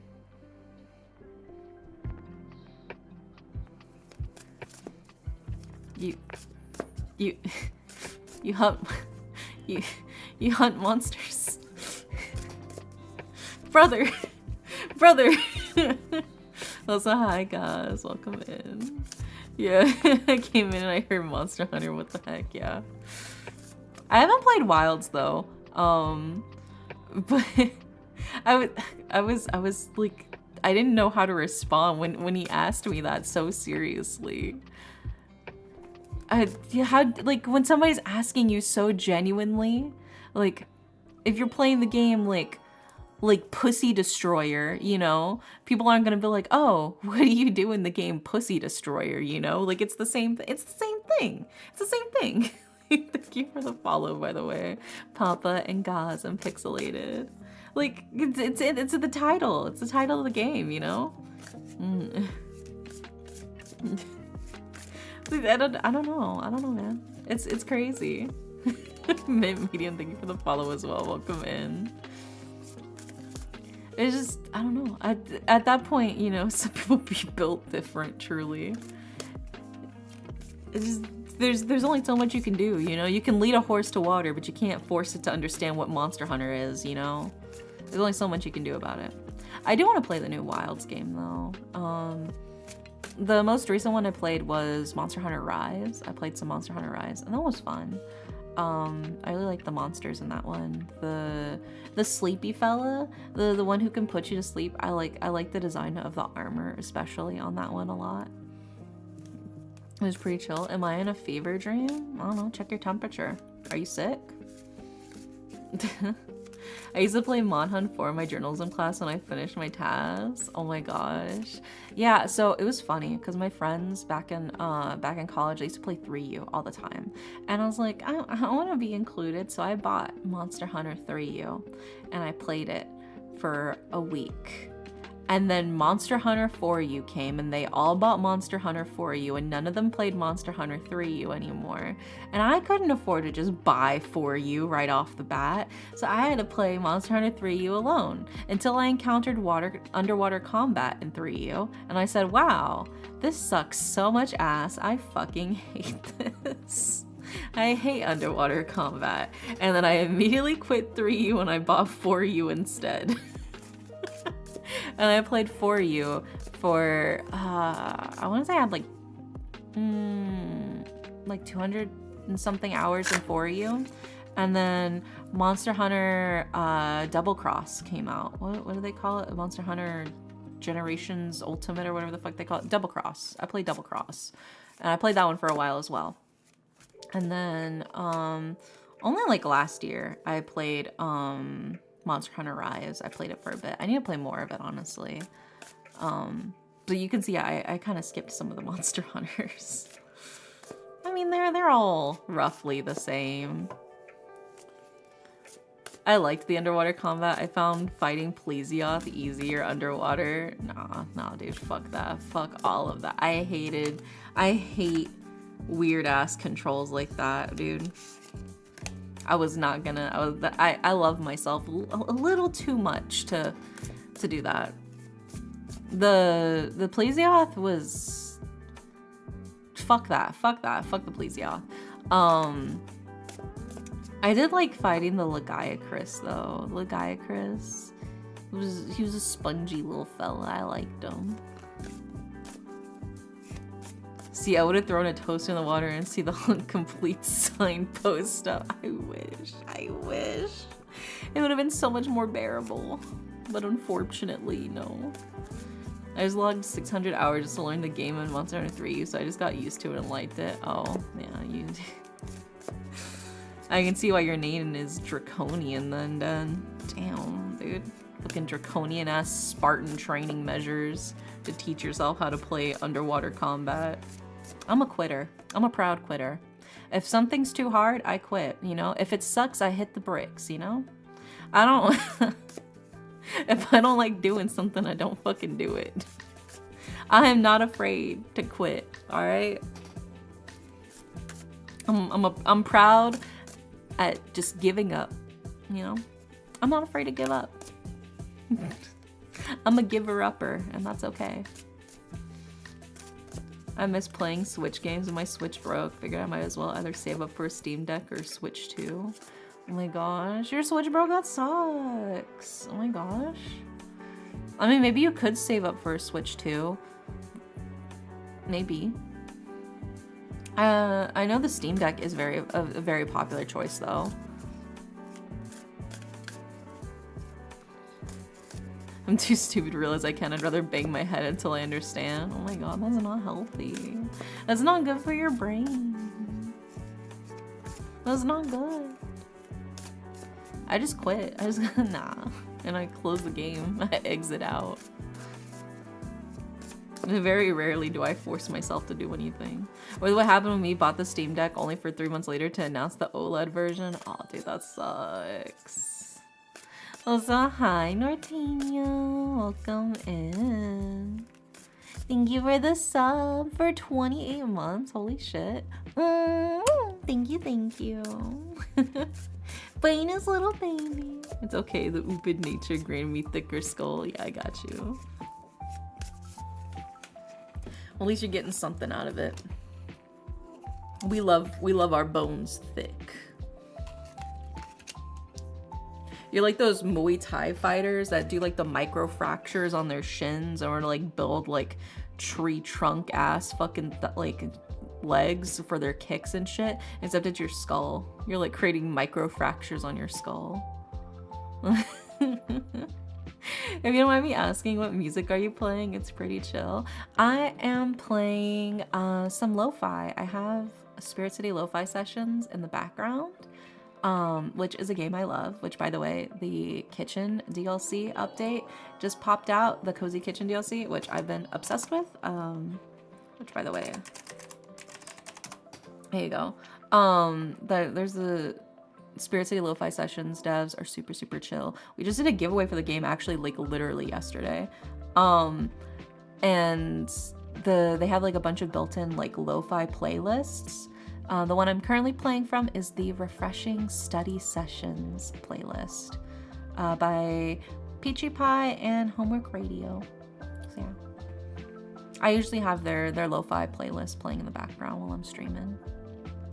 I personally crashed the bed, but I see a future where I come in to watch the great streams and we may chat again. Yeah, take care of yourself, Papa Spud. Sweet dreams. Good night.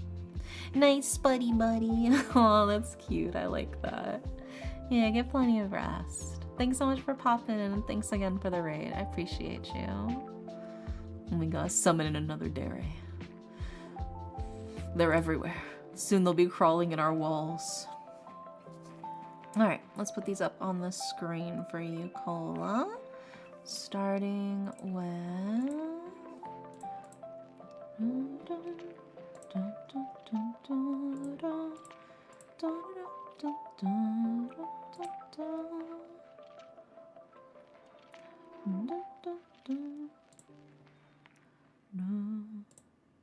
How you doing, by the way? I love the model. Oh, thank you. I made the model myself. I appreciate it. I'm doing good.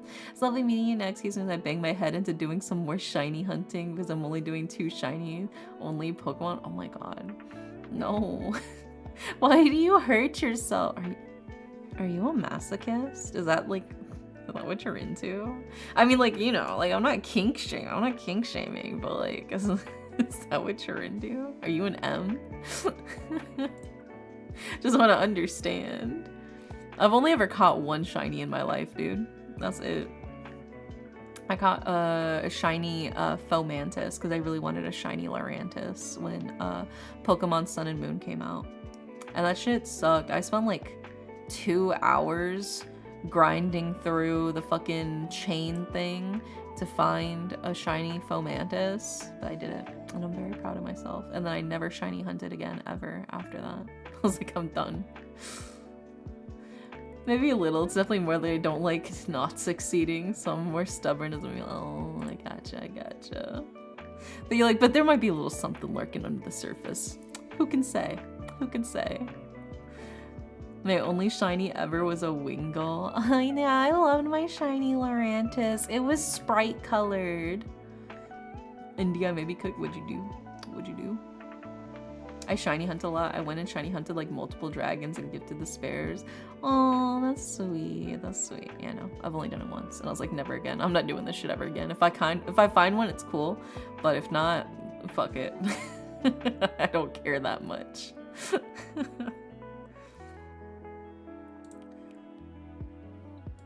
And the first shiny I ever caught was a shiny Pancham. Oh, Pancham's cute. I do like Pancham. Lurantis is such a good shiny. Yeah, dude, I loved Lurantis. Lurantis was such a cute ass Pokemon. Normally, I'm not crazy about bug designs, but I just something about Lurantis. I guess it's because it's clearly like inspired by like the Orchid Mantis. It was just really cute. I loved it. My favorite Pokemon though is Snorlax. I love Snorlax. If Snorlax was real, I would love him with all of my heart. I want that giant, like, fucking 6-foot Snorlax plushie. I want it so badly. Oh my god, but speaking of Pokemon though, did you guys update the Pokemon TCG Pocket thing where they have like the new shiny cards? Why did my fucking Jigglypuff or whatever look like he was on crack? That shit scared me. That fucker scared me. He was like looking into my soul. He was like high res. He was terrifying. I didn't like it. And never have I seen a shiny card and been like, I don't want this. But that one I was like, I don't. Take him back, please. Can I get a refund on him? I think it's a Wigglytuff from Detective Pikachu or something. Yeah, maybe. I don't know, dude. It was scary. His eyes, like, oh, I don't know. There's something wrong with him. You look at him like that boy ain't right. I don't know what it is, but that boy ain't right. Yeah, RTX on. Well, no, hold on. How did I describe it? Because I wrote like a whole thing in my when I posted in the Discord. I posted that picture of that fucker when I caught him. How did I describe him? Hold on, let me find my words.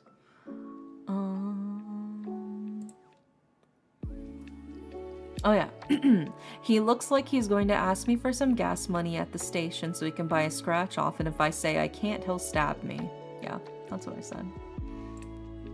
Like, hey man, can you spare like $7? Can you spare $7 for me, man? Just so I can get some gas, man. Oh, sorry, I don't have any cash on me.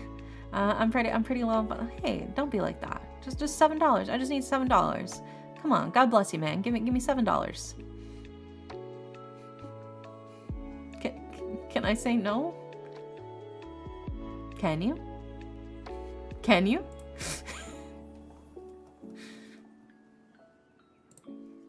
You just have to run. Anyways, we got all of the cards for you, Cola, for your reading on finding a community. So, in order of left to right, we have the Lovers, we have the Four of Wands, and we have the Hanged Man, right? So let's go ahead and start breaking it down for you, starting with the Lovers card, right? The Lovers is a card of mutual benefit and attraction, right? Doesn't necessarily mean romantic, especially in a reading like for finding community and stuff like that. This could just simply mean finding a place where not only do you want to be there, but they want you to be there, right? It's a little easier said than done, finding a place where not only do you want to be there, but they also want you there. Actively want you there. But it is a matter of like finding some place where it's a very equal benefit give and take, right? All parties are benefiting from this. It's the sense of magnetism. But it's like this whole idea also, the Lovers is a card about sort of being your whole complete self, but with someone else who is also their whole complete self, and sort of becoming more than the sum of their parts, right? So there's this idea of like something is already out there for you. I think that you're probably looking for. That thing is already out there. It's just a matter of you just gotta find it. And when you find it, it'll make it easier. But that also brings us to the Four of Wands. And the Four of Wands is a card of stability. The Four of Wands is a house in order, stability, warmth, harmony, kind of finding where you're finding your feet at, right? Where you're finding your strength is. And I think in terms of community, it can be as simple as what's bringing you joy? Where do you find yourself sort of comforted to be? Right? Where are you finding yourself most at peace with? Where are you finding yourself fully relaxed and enjoying yourself? Where do you feel the most you at? Right? Like for instance, one of my favorite places to be was the local coffee shop. Well, I used to hang out at the local coffee shop all the time after work. I'd go there, I'd get my coffee, I'd just zone out for a bit. But I'd also chat with the baristas every now and then too. Like, they would start conversations with me and I would chat with them, right? And if it was like slow, you know, we'd chat more, but we'd have fun. Like, they'd make me weird ass drink combinations and I would drink it. Then tell them what I thought about whatever weird ass drink combination they gave me. Good time. But I think that's just like a matter of sometimes you can kind of make your own community, you know? You can sort of set your foot anywhere as long as you feel comfortable in it, right? Because it is a matter of sort of carving your own place and making the space for yourself. Saying, I'm going to fit here. This is what I like. I'm going to carve out my niche. That's kind of what this is sort of feeling like to me. And that feels almost doubly so because we also have the Hangman card. And the Hangman card is a card of internal self-reflection. It's a card of taking the time to really stop and think about what's holding you back, what's tying you down. Maybe, you know, you're scared of that people won't want you there. Or maybe you're scared that you're being a bother, or you're worried that you won't actually be able to get close to anybody, or they're all just pretending to like you, or whatever the case might be. Whatever the case is, something is holding you back. Something is keeping you from fully indulging in carving out your own proper space. And it's up to you to really fully understand what that is and how to overcome it, right? That's what the Hangman card is all about. There is something tying you down and holding you back. And if you want to build a community, you know, if you want to be involved in a community setting, you want to find friends, you want to find a place that you can call your own, you gotta really stop and think about, well, what am I doing to stop this from happening, you know? Am I actively doing things to prevent myself from getting close because I'm afraid of getting burned, you know? What can I do to take the risk, to put myself out there, you know? Because sometimes it is a matter of you just got to take the leap of faith and see where you land. Sometimes, you know, you'll land on your feet and things will work out really nicely, and you'll find a new community of people who are like-minded, who really enjoy your company, and you find, you know, that you found this special place for yourself. And other times, you know, you might stumble and you might fall a little bit. It's like, okay, well, maybe that wasn't the spot for you, but that's okay. You'll find one. You just gotta keep taking the jump. You got to keep taking the leap. You will land, regardless. But that's just kind of how it is. Also, hold on, you guys. I got a weird ass. You shall not permit a sorceress to live. Sorry, this sounds like some weird. There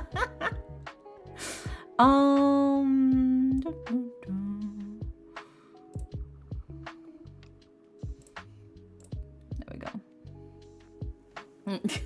Got a weird ass fucking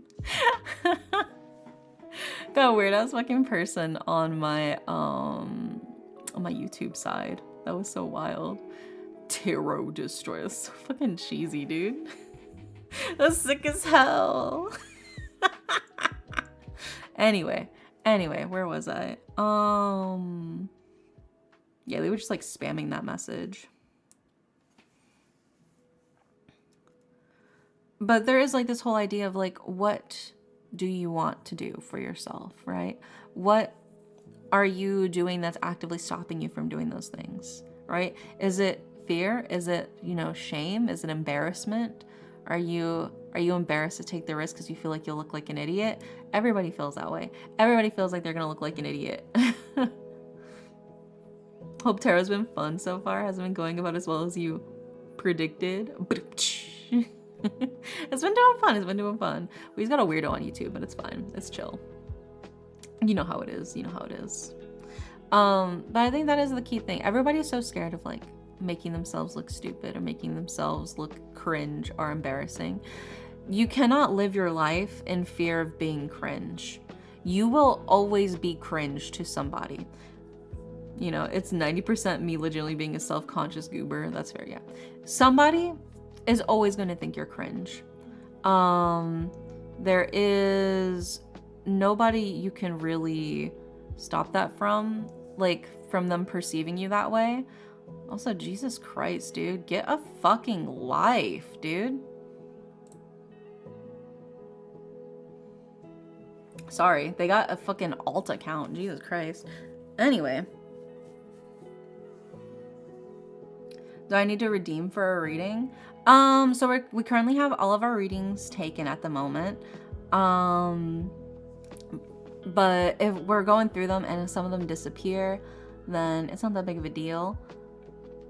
We'll do a raffle slot for the extras for anybody who's disappeared by the time we get to the reading, because I've been going kind of slow. You only need a deck of cards to foresee a few stinkers in the crowd. Oh my god, dude. I know. there's always a few stinkers in the crowd, but that's just how it is.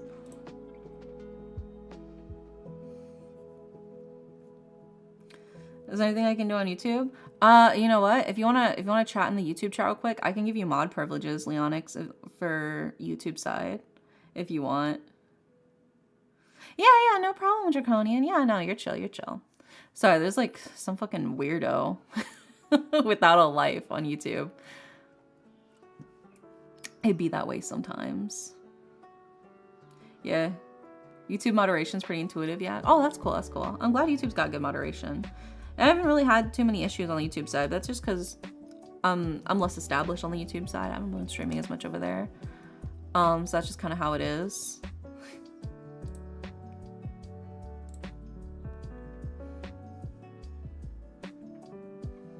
But yeah, so let's see, that was Cola's reading. So thank you, Cola. I hope that helped. I hope you're able to find a good community for yourself and all those good vibes. I'm sure you just have to recognize, everybody feels cringe. Everybody's gonna see you as cringe no matter what you do. But sometimes you just have to take the risk and do the things that you think will be fun and that you think will make you happy, regardless of how you think other people will perceive you,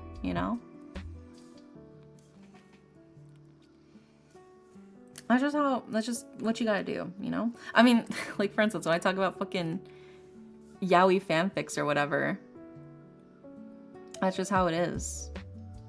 It really is Tarot Tuesday. Yeah.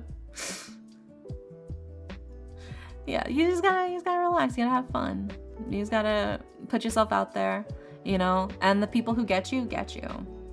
When you put yourself out there, there's gonna be some people being like, fucking weird, but there's also gonna be some people being like, hell yeah, that's my guy, man. So let me go ahead and add as moderator. There we go. All right, Leonix, I gave you mod privileges. So real, Leonix does exist, yeah. Yeah, you can put your weird on blast. Sometimes that's what you gotta do. You just gotta put it out there for yourself, It would have been funny to see them. Apparently I have like multiple accounts or some shit, because I fucking blocked and shit their account and they kept coming back. So I assume they have like multiple accounts. So they'll probably be back. I don't know, then you guys can point and laugh at him or whatever. But I'm not stressing about it. It's taken care of. Yeah, look at Leonix with a little wrench. Oh my gosh. So proud of you, Leonix. With your little wrench over on the YouTube side. Be like, yeah, I'll fix it.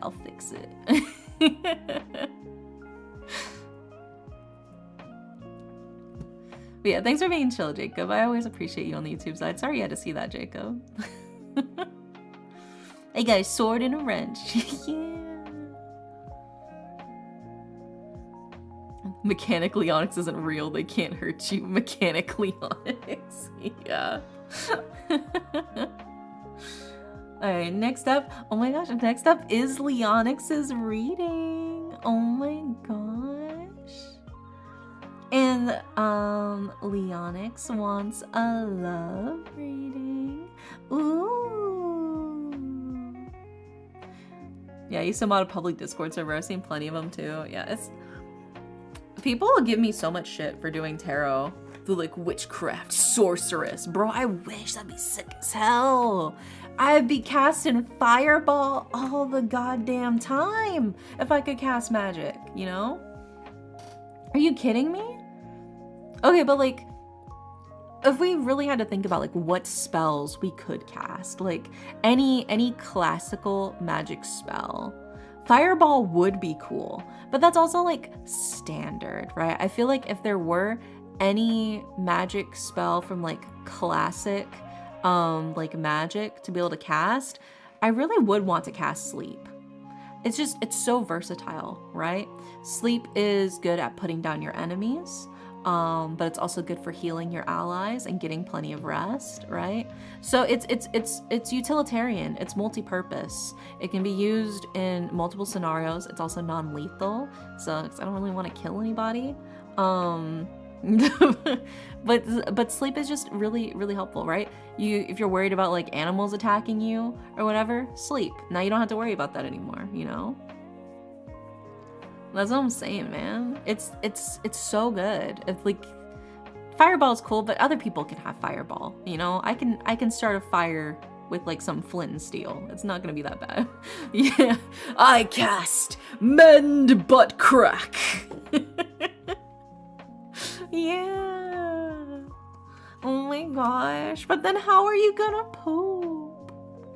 That's what I'm worried about though, is how are you gonna poop?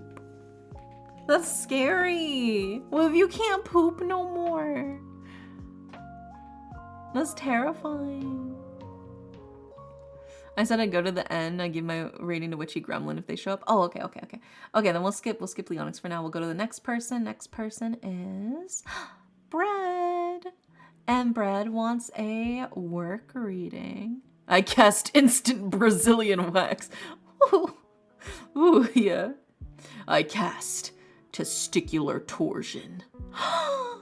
That's gotta hurt so fucking bad, dude. Holy shit. Can it be more productivity? Yeah, we can do a reading for you on that. Let's see what we got for you, Bread, for your work productivity reading. Yeah, there's been like a lot of those. I've seen so many of them. There was one that was like Liquid Bones. That's fucked up, dude. Liquid Bones. I hate that so much.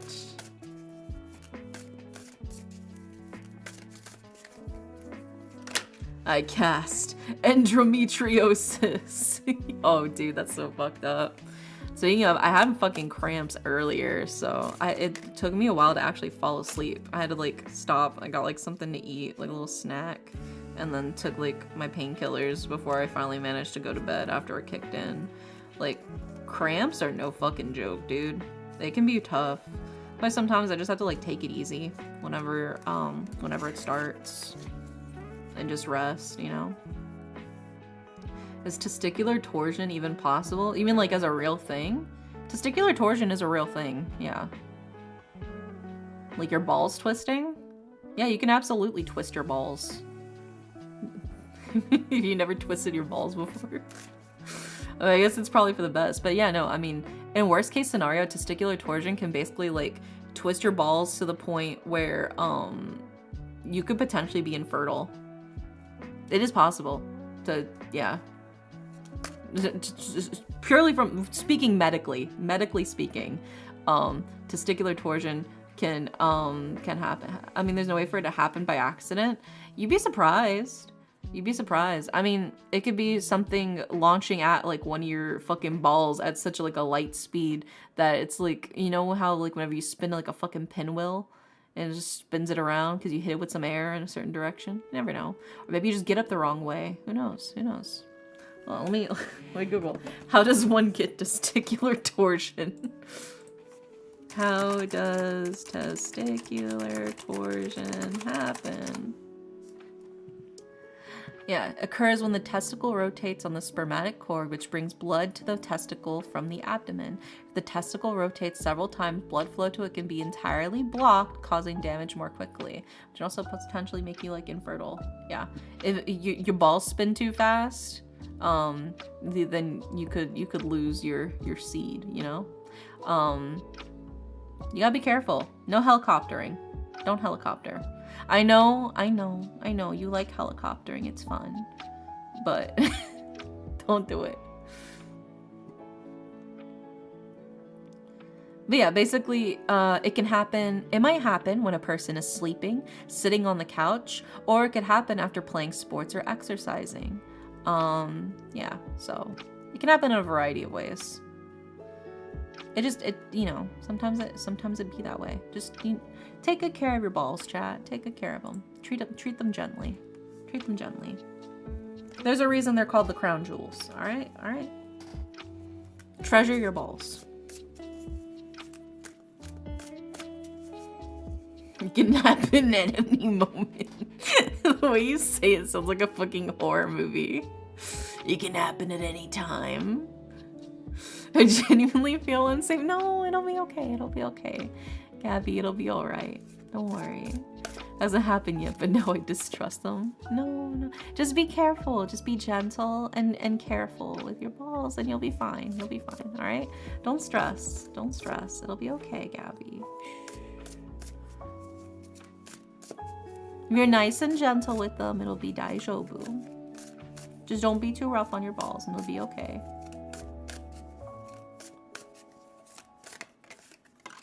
Ah! Get the card back in there. There we go.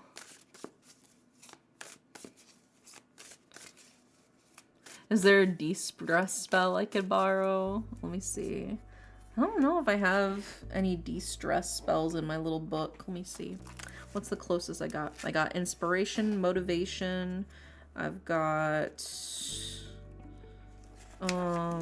curse dispeller, good luck, and the sleep spell, the sweet dreams. Those are the current ones I have. Do you guys want me to make a ball protection spell? Should I add that to the list? Ball protection. I'll have to write it out later because I make these up myself, so.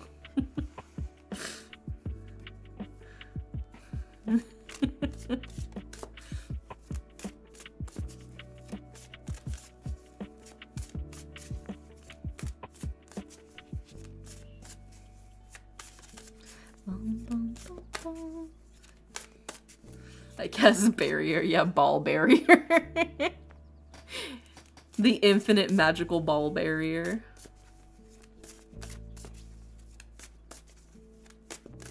Yeah, I'll add that to the list. Next stream, I'll have it up for you guys. The mystical jockster. For the support and protection that they need. Technically though, okay, so like I find this medically fascinating. You guys know like the thin line, the seam line on your balls. That's from your vagina sealing up when you were a baby. Cause like all babies start as like female, right? Before they eventually develop like the male genitalia and stuff like that, right? So all babies are initially female until like the hormone changes and all that stuff kick in, and then like the clit enlarges and that's what becomes the dick, right? And then it actually seals the balls.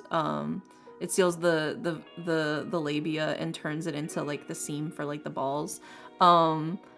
So yeah. So technically, you've already had casted men pussy as an infant men pussy. Isn't that fascinating? Isn't that so fucking interesting? I've always wondered about that. It makes sense why we also have nipples even if we don't use them. Yeah, exactly. Yeah.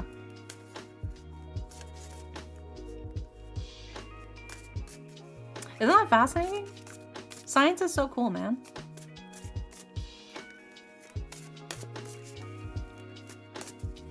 Everybody was born a girl. And then they evolved afterwards. But that's like the standard cookie cutter before everybody gets their mods and all that stuff. The nipples are there for fun and fashion, obviously. Yeah, you gotta dress them up. Get some cute little decorations, you know. I used to make nipple tassels for friends, actually. I even like did like hand sequining and stuff like that. So I made like nipple pasties and like tassels and stuff like that. Yeah. I like hand sewed all the sequins into it into like a pretty spiral. Yeah. Made those for a friend's Christmas present a couple years. They really liked them. I was pretty proud. They were like nice quality as well.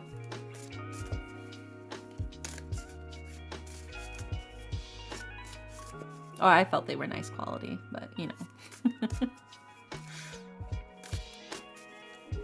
You go to the craft section, you're like looking at like all the different tassels that they have available, and they're like, oh, what are you planning to use those tassels for? Are you gonna make like curtains?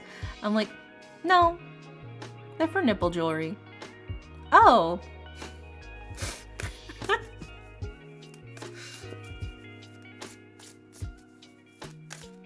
It'd be that way sometimes. It really do.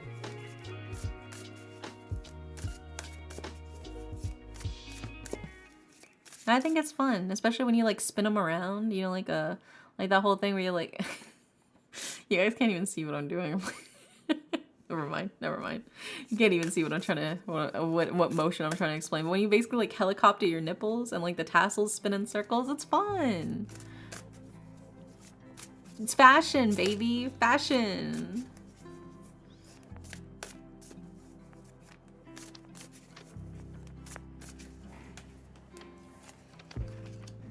You gotta be adventurous. Kako, like, what the fuck is happening? Okay, we got the cards, I got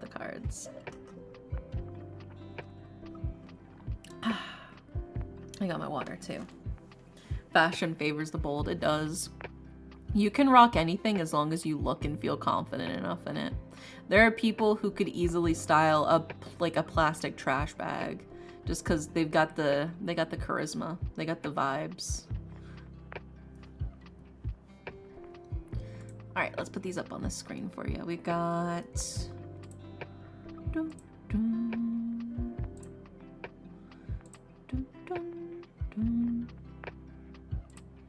there we go. And then we've got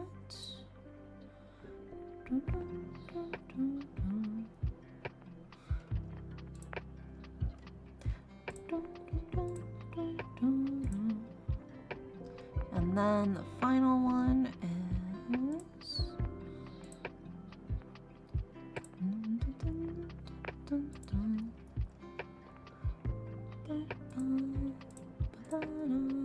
there we go. All right. We've got all of the cards for you. So in order of left to right bread for your work reading, we have the Ace of Coins, we have the King of Wands, and we have the Knight of Cups. So in terms of like, we're interpreting this in terms of like productivity, making things happen, being more productive, right? We start with the Ace of Coins already. Right off the bat, the Ace of Coins is a card of wealth. It's a card of prosperity. It's abundance. It's nourishment. It feels like maybe you are a little bit monetarily motivated, you know? And that's not a bad thing. If you're like, yeah, I'll do it whenever you have the focus on being paid, if recognizing I'm being paid for this is what helps drive you, I'd say that's something to consider. That's a valid reason to be motivated.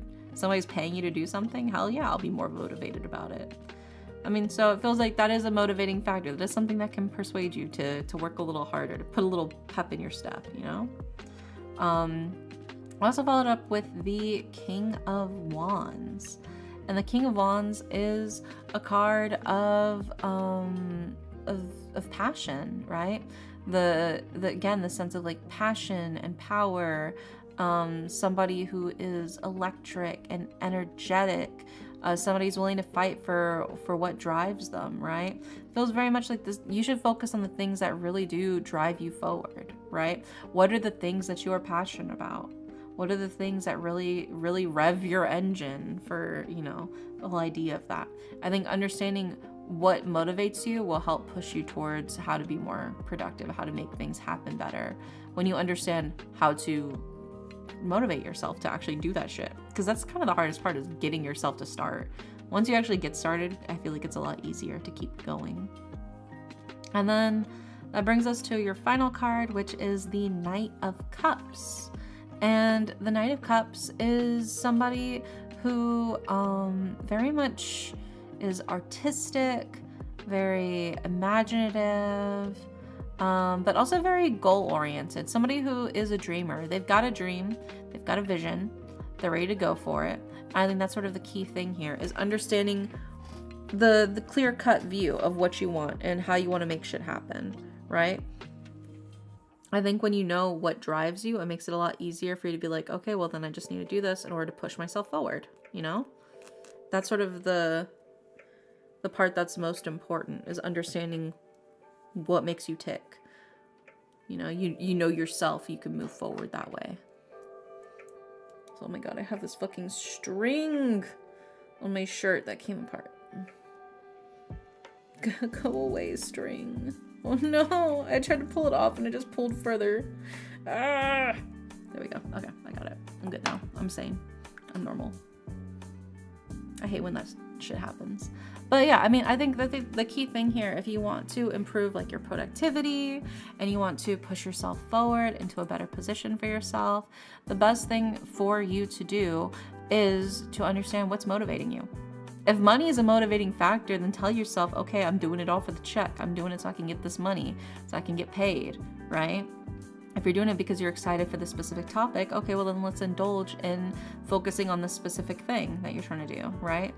I think the key thing here is understanding your motivations, understanding what factors are what's keeping you at this job, what's keeping you working, what's keeping you making this happening, right?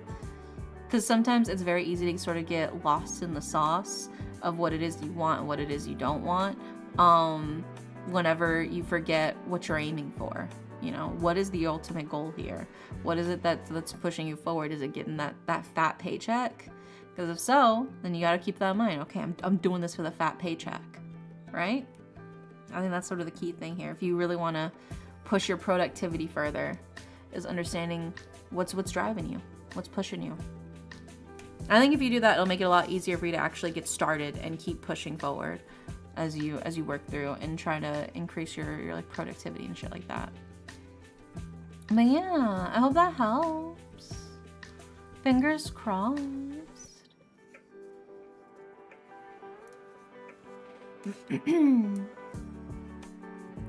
Next up,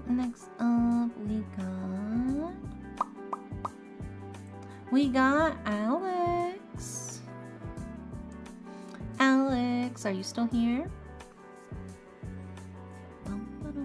Hi, Alex. Sorry. And Alex wants a love reading.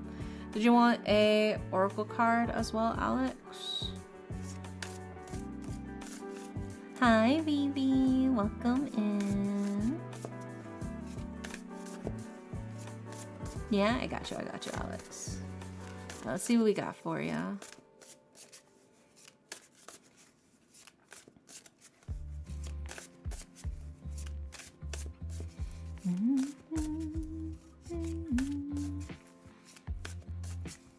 Yeah, hi, Vivi. How are you?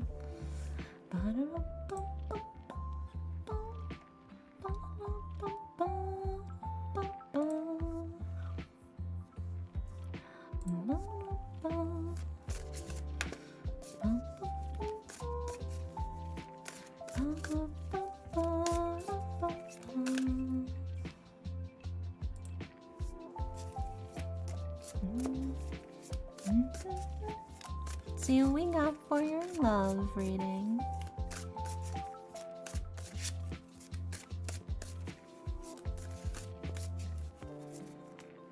Sipping on my EP water, got a 10-hour shift in the morning. Oh my gosh. Stay strong, Draconian.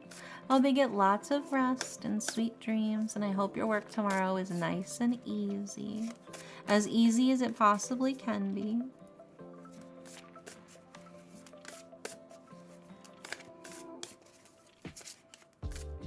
Just remember, tomorrow's Friday.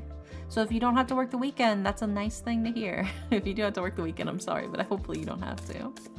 Also, Mega Raichu, welcome in. Thanks for grabbing your daily pillow. I guess that's the follow-up question. Do you have to work the weekend, or is Friday your last day before the weekend hits?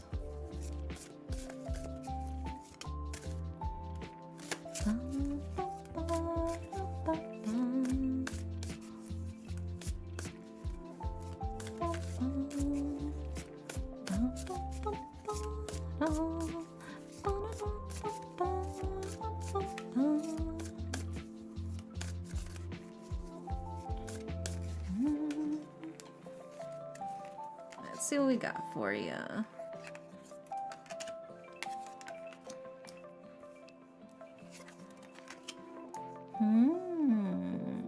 Okay. I kind of enjoy your little army you have going on. Yeah, people have been spawning more little Shimaderes to add to the army. We have like a little redeem, because I start with 1. So every additional one on here has been added by somebody in chat redeeming an extra one to spawn in. You can do it by clicking summon Shimadere. It spawns another one. So I've been having a good time with that. In case you want to increase my army. Yeah, we're going out to war soon. After stream.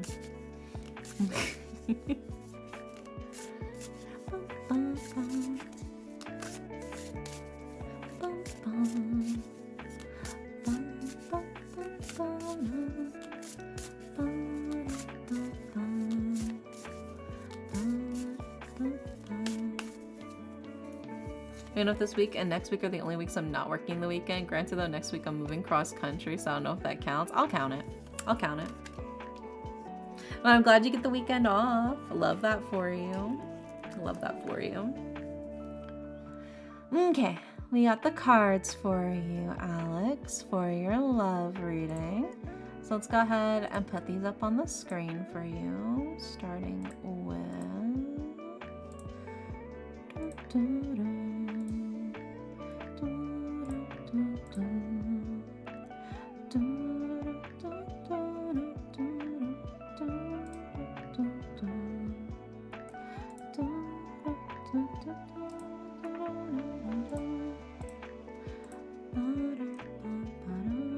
I just noticed all 3 of these are wand cards. Oh, what are the odds? That's fun. There we go. All right. We've got all of the cards for you, Alex, for your love reading. In order of left to right, we have the reverse 2 of wands. We have the 3 of wands. And we have the 7 of wands. And then for your oracle card, we have a harvest. So let's go ahead and start breaking these down for you, starting with the 2 of wands reversed. So while the 2 of wands is normally a card about the boldness in your beliefs and charging forward, embarking on a new adventure, in its reverse, it's kind of a card of like, hey, buddy, let's calm down a bit. Let's take it down a couple notches. It feels like you're coming on too strong. There's this, it's a card of like, speak up, but don't shout, you know, inside voice. You can still talk and you can still be heard without having to yell, kind of thing. It's very much a card of, it feels very much, how to explain? Well, like the plant here is Snapdragon, right? And Snapdragon, very, very pretty flower.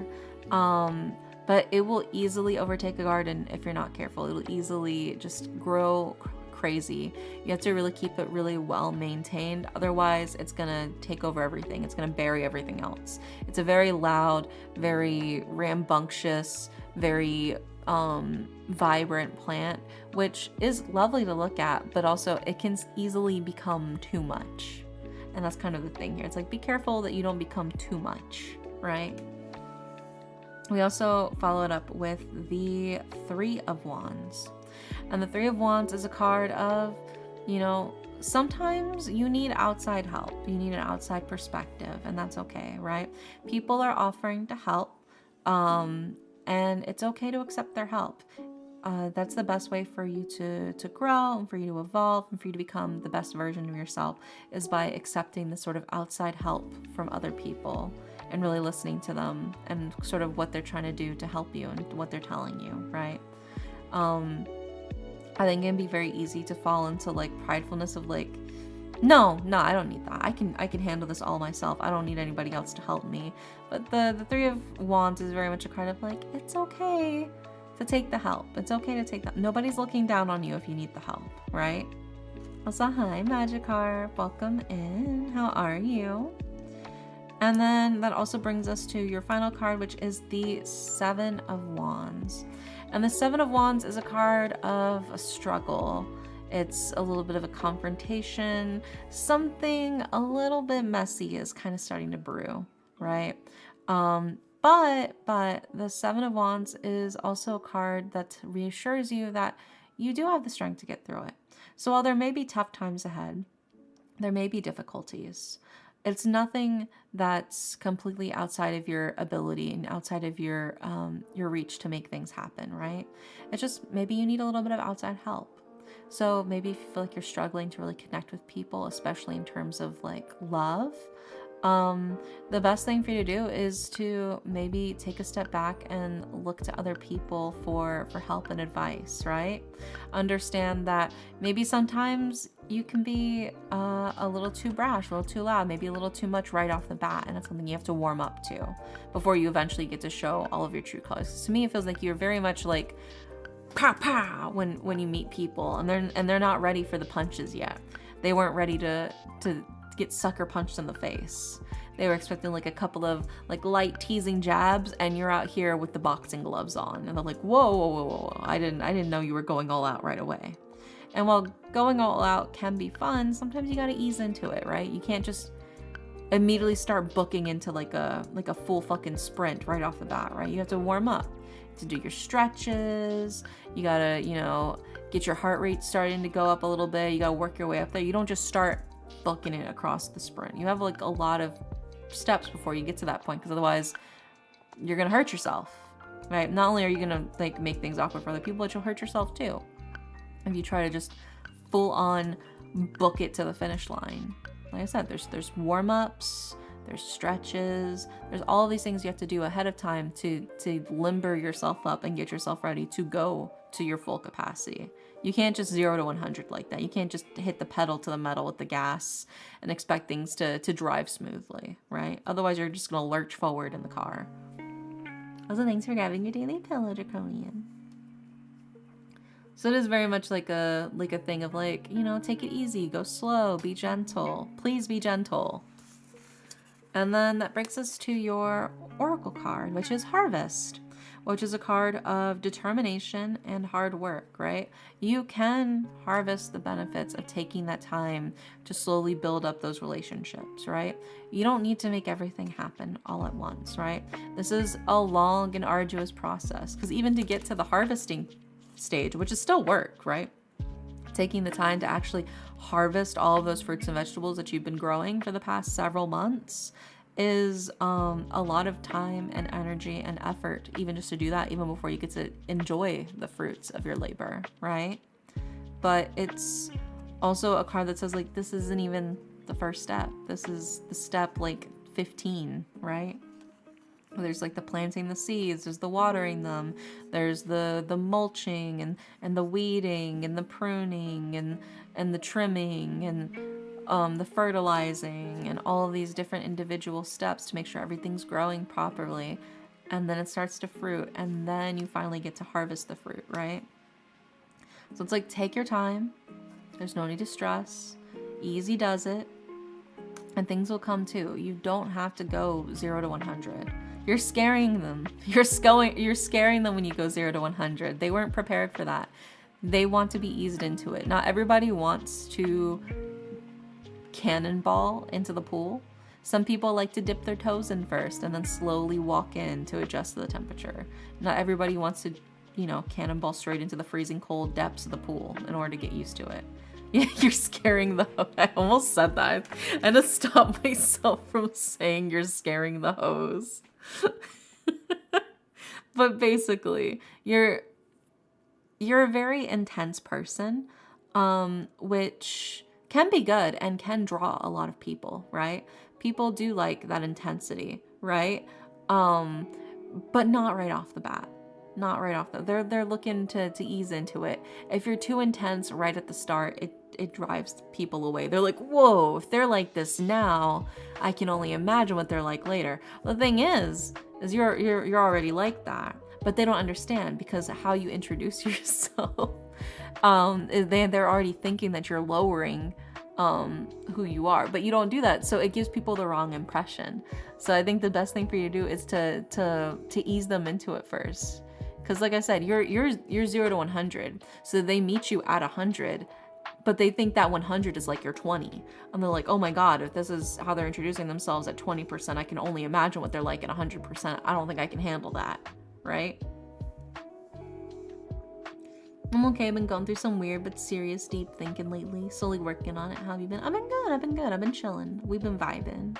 Yeah, we've been working through the readings. But yeah, I mean, that's the thing though. It's like, Alex, I think that's the key thing is you're very much the kind of person who is immediately 100%. And so we understand the full limits of who you are, kind of.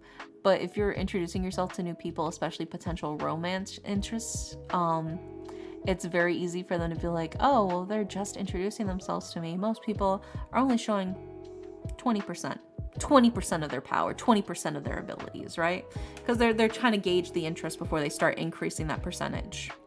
So it's under the assumption when you meet somebody, oh, I'll get to know them better. I'm just seeing how I vibe with this 20% of them. But that's where the miscommunication comes, because you're not doing the 20%.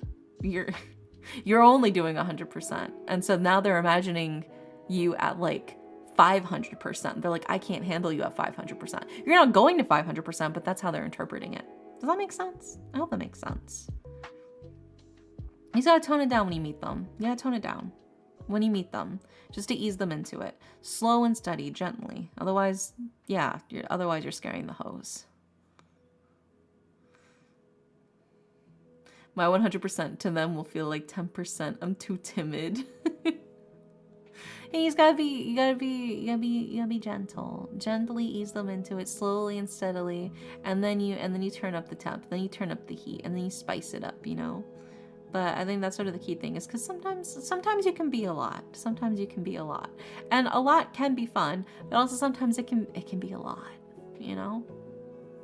It's nice and gentle, nice and easy,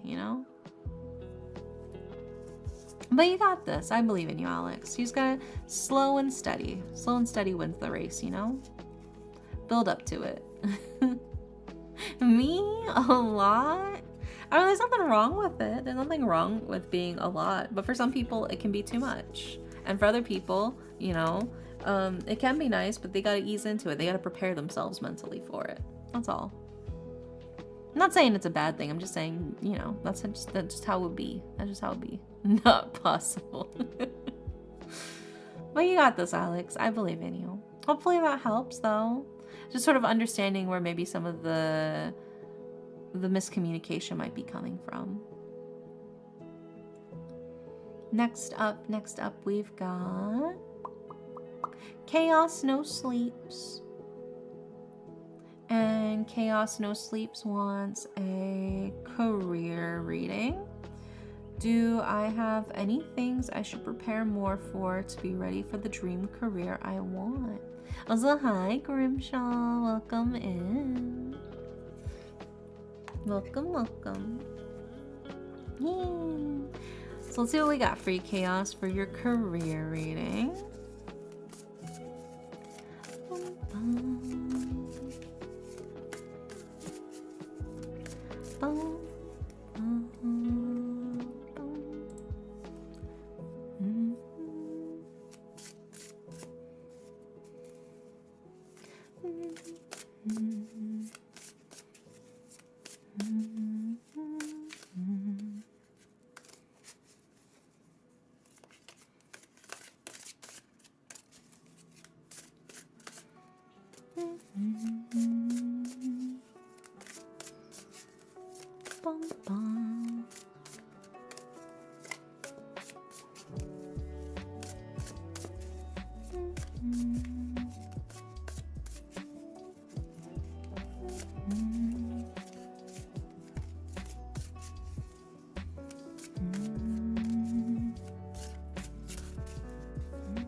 Let's see what we got for you.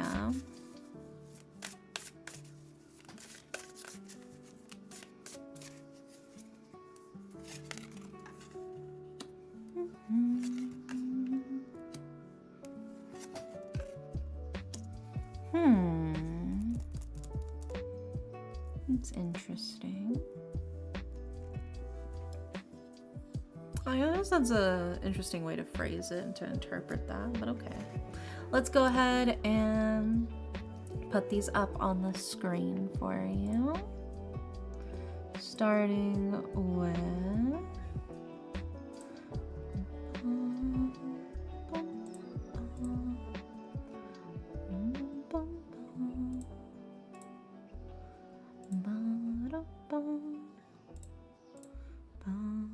And then this one is actually...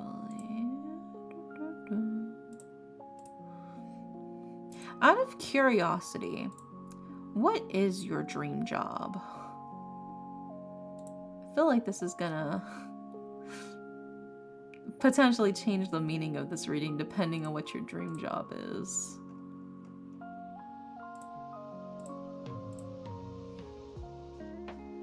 So many mini berries. Yeah, they're crawling around. If you wouldn't mind potentially enlightening me on what your dream job is, because this is a very... You'll understand when I break it down, but this is a very interesting reading.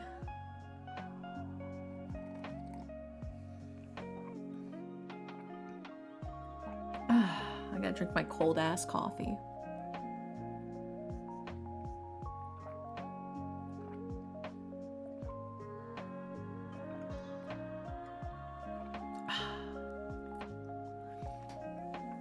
My dream job is kind of a mix of content creation and... Okay, but content creation. Okay. I'm kind of already starting to see what this is.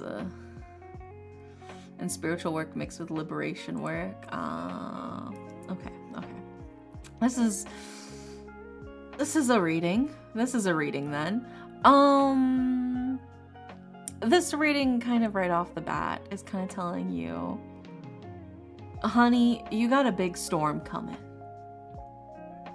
Honey, you got a big storm coming. Right off the bat, that's kind of the initial vibe of this reading. I practice African traditional practices and that ties in a lot of philosophical work. Honestly, cool as fuck. Cool as fuck. Love that for you. That's so sick. I'm gonna break this down for you now, okay? Order of left to right. For your reading, we have Queen of Coins. We also have the Seven of Wands, and we have the Tower. All right, the Seven of the Wands and the Tower are really also, when we get the chance, we actually can a mod time you out for 10 seconds since you did pull the Tower. That is a meme. If anybody pulls the Tower, we have to time them out for 10 seconds. You're not in trouble. But you will be timed out for 10 seconds. For pulling the Tower. Also me heavily working with chaos and storm spirits. But I think this is something that's very interesting. So we start with the Queen of Coins, right? Queen of Coins is very generous, very nurturing, very stable type of leader person, right? The Queen of Coins has this sense of like leadership and warmth and care to them. That is, you time them out for 600 seconds. Oops. Better undo that shit. Time them out for 10 minutes, not 10 seconds. Untime them out. If you can. But yeah, so there's this, right off the bat, we start with this sense of like, yeah. We start with this sense of like a leader, a person who wants to help guide, who wants to help lead, who wants to just make things easier for others. Welcome back from your 10-second timeout, Chaos, by the way. But there is this whole feeling of like wanting to take charge and lead the way and help nurture people, right? Which makes a lot of sense with what you were saying you wanted to do, right? That fits in very, very squarely. It's when we get back to the Seven of Wands and the Tower that we're like, oh, okay. Because the Seven of Wands is a card of conflict, is a card of struggles that are brewing underneath the surface. Things are sort of coming to light. It feels like some things that maybe you weren't initially expecting, but are definitely starting to simmer on the stove. It's a big old pot of shit simmering on the stove, and you're kind of aware of it because you can kind of maybe smell it a little bit, but it's been stewing. It's been stewing, and it's time. And unfortunately, it is time for the shit stew to start hitting the fan, right? But I will say, the Seven of Wands is also a card that tells you you have the strength to get through it, right? It's gonna be a stinker. It's gonna be a real big stinker, but you can handle it. You can take it. You'll make it through to the other side. You're not gonna keel over. It's gonna be rough. It is going to be rough, but you're gonna make it through. You will. But what the interesting card we have here is the Tower card, right? Because the Tower is the card of destruction. It is the card of sort of falling, chaos, all of these things you thought you knew. It breaks, right? It feels like this sort of, like the ground is sort of crumbling from beneath your feet. There's this feeling of like a humbling event or experience. It can feel like a catastrophe, like everything sort of crumbling around you. It can feel like a broken cycle. It's a card of destruction. And destruction isn't necessarily all bad though. I think that's also something to keep in mind with the Tower card.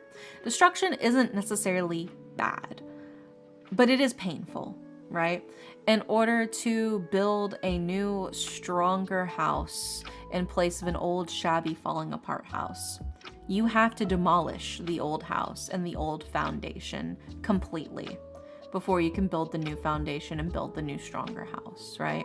So destruction is necessary, but it is messy and it is painful. And I think it can shake up a lot of things about you that maybe you don't fully... It can be easy to be like, yeah, I understand, but I feel like it's something where you don't fully realize until it actually hits you and it actually happens. You're like, oh, like I knew, but like actually experiencing it is so drastically different than what I expected, you know? I think that's sort of like the key thing here. It feels like this is almost like a very shocking thing for you, you know? Me realizing I'm really chronically ill and need better support than I have now to do the things that I want. I think it can be very easy to feel like everything's kind of happening around you in a way where it feels like the walls are caving in and the floor is giving out.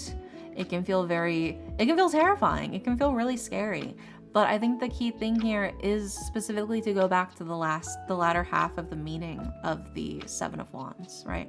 The Seven of Wands does talk about how things are getting messy, things are brewing, trouble is stirring, struggle is happening. But the Seven of Wands also tells you, but you have the ability to get through it. You have the ability to make it through. You have the strength to get out of it, right? So as much as that sucks, because it do be sucking. Also, Sammy, thank you so much. I'm not sorry, Sammy. I don't know why I said Sammy. Oh my god, I'm so fucking out of it. Alex, thank you so much for the follow. And Berserk, thank you so much for 20 months. Oh my gosh, the big 2-0. Thank you, Berserk. I appreciate you. I don't know why I said Sammy. It's so weird. Welcome in, Alex Jet. But yeah, I mean, I think the thing here though, for you Chaos is kind of like this, this is a big thing. This is a big, messy, kind of scary, low-key, kind of terrifying thing here.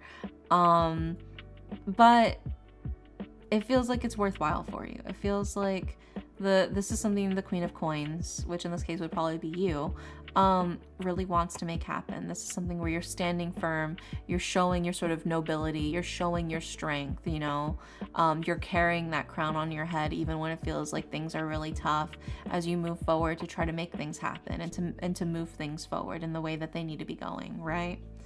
So even when the going gets tough, you know, you're tougher. But it is messy. It is messy. It is going to be messy. The Tower and the Seven of Wands pretty much solidify. It's not going to be the easiest road. There will be a road, but damn, it's gonna be a little bumpy. It might be a little rough. You know, maybe pack some extra padding for your chair, whatever the case might be. It's not an easy path to take, but it is one you can take, and it is one you can make happen. It's just be prepared that things may not turn out how you initially expect them to, but you can make it through, you know? I hope that gives you some reassurance. I know it sounds a little intimidating at first, but it feels like the cards are kind of just trying to like mentally prepare you for the fact that some shit's inevitably gonna kind of hit the fan. And there's not much you can really do to stop that, but I think just having that reassurance that the cards are also telling you that you'll still make it through, you'll still get through it, is kind of what they're hoping will make it easier for you to swallow, you know? But I hope that helps, Chaos. Fingers crossed. I'm used to the big scary things. It doesn't make them less scary, but I am stronger for it. Yeah, you know, baby steps. Just recognizing, you know, you just gotta get through the one thing, then you can get through the next thing, and then you can get through the next thing, and then you can get through the next, and then you're out of it, you know? But it is a card of things are brewing. Like I said, honey, you got a big storm coming. That's that's the epitome of this reading. With the granny and everything. Honey, you got a big storm coming. Okay, next up we've got... Next up is CJ. CJ, are you here? Oh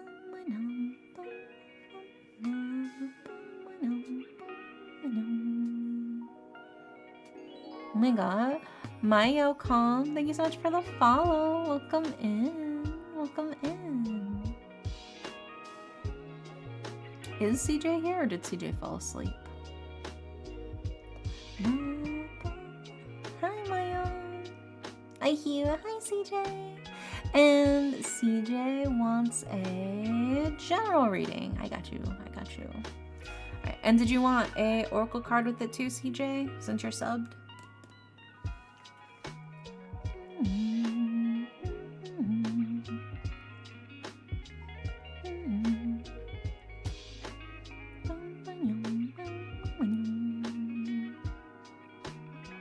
Yeah, I got you. All right, so CJ's general reading. Let's see what we got for you.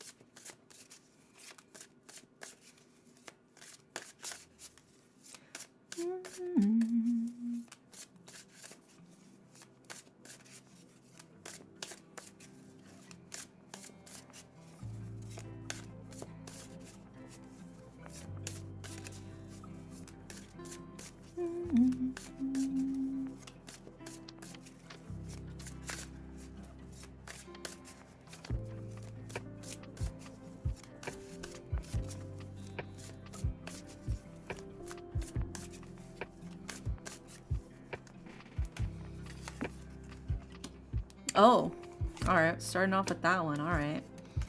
Damn. Let's grab your oracle card.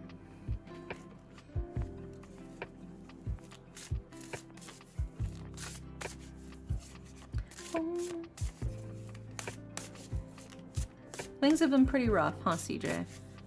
It's been a hard time for you, hasn't it?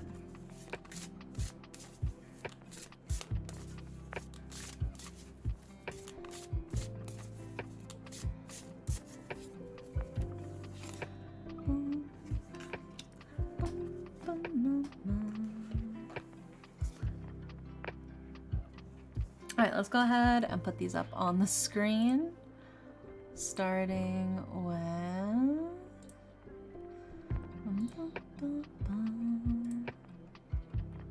I mostly ask because your very first card is the Ten of Swords. Ten of Swords is the shit sucks card. We followed up with the reverse Page of Cups. And then we have reverse Ten of Wands.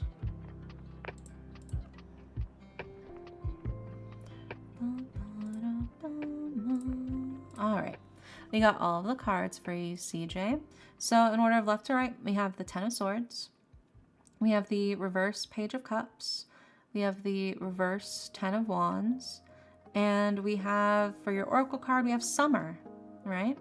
So let's go ahead and start breaking this down for you, starting with Ten of Swords. Like I said, Ten of Swords is the shit sucks card. This is, it feels like you're being stabbed by like 10 swords. It's misfortune, despair, anguish, pain, misery, defeat, loss, all of those. It's the shit sucks card. Shit is tough. But the fact that we have it as the very first card is what makes me feel like this is kind of what it feels like right now, and not necessarily what's gonna keep happening, right? It's things are sucky for now. At the moment, things are sucky, is kind of how I'm interpreting it since it's at the very beginning. We also followed up with the reverse Page of Cups. And the Page of Cups is sweet, innocent, humble, very passionate. But in its reverse, it's kind of somebody who's maybe got their head in the clouds, maybe isn't really trying to pay too much attention to the world around them. To me, it kind of feels a little bit leaning on like kind of dissociating from the situation. Don't really want to think too hard about it. Shit sucks, but I'm not here right now. La la la la la. I can't hear you. I'm not dealing with this. Is kind of what it feels like. If I don't perceive how shitty it is, I don't have to deal with how shitty it is kind of what the reverse Page of Cups is kind of all about. If I don't look at it, maybe it'll go away kind of card. We also followed up with the reverse Ten of Wands. And the reverse Ten of Wands right here is actually a reassurance card, right? The reverse Ten of Wands is troubles are temporary, right? Take care of yourself and you'll make it through. You know, the difficulty, the pain, the bullshit, it will eventually go away. It will eventually fade. So I would say just focus on relying on yourself, doing what you can for yourself, but also these are temporary troubles. So as much as things do suck right now, they will not continue to suck for you. Things will get better. Things will get easier. Ignoring the problem doesn't make it go away, I will say.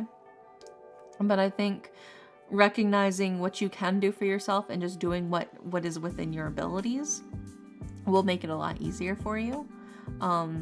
You know, don't sweat the stuff that's out of your hands, but if there is something you can do, you know, and it definitely helps to push things along a little bit faster to get all the bullshit out the way, right? And then that brings us to your Oracle card, which is Summer, which is a card of expansion and growth, right? Taking the time to let the sun shine, to sort of spread out your leaves. This is a time of rapid growth, right?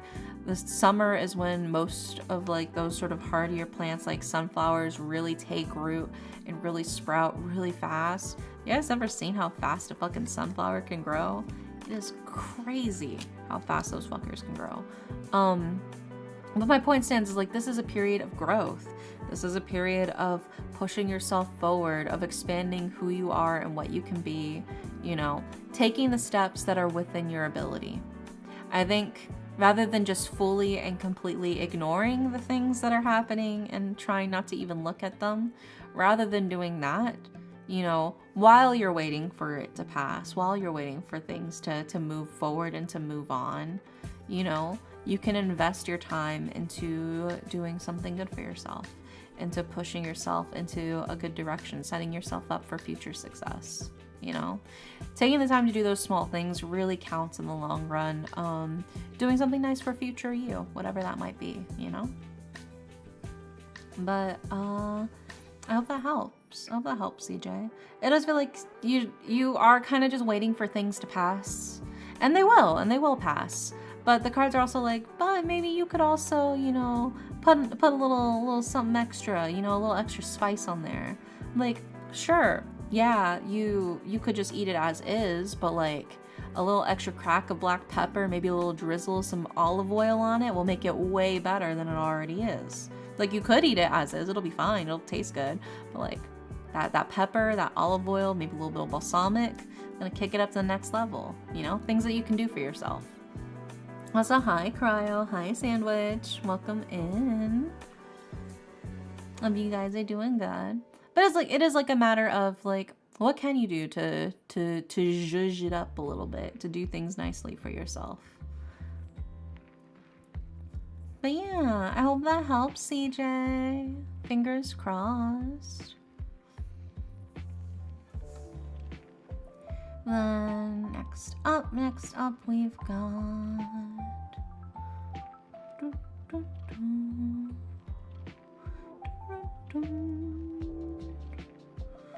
who is next? Oh, next up is Beodrake. Is Beodrake still here? Yeah, I hope it helps, CJ.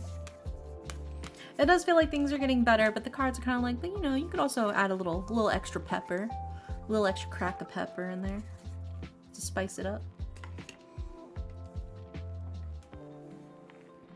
So, Beowulf, are you here? Or not Beowulf, Beodrake, sorry. Whoops, a Shakespearean ass in me coming through. Beodrake, are you here, Beodrake? And then after Beodrake, we've got, I think it's Leonix after Beodrake.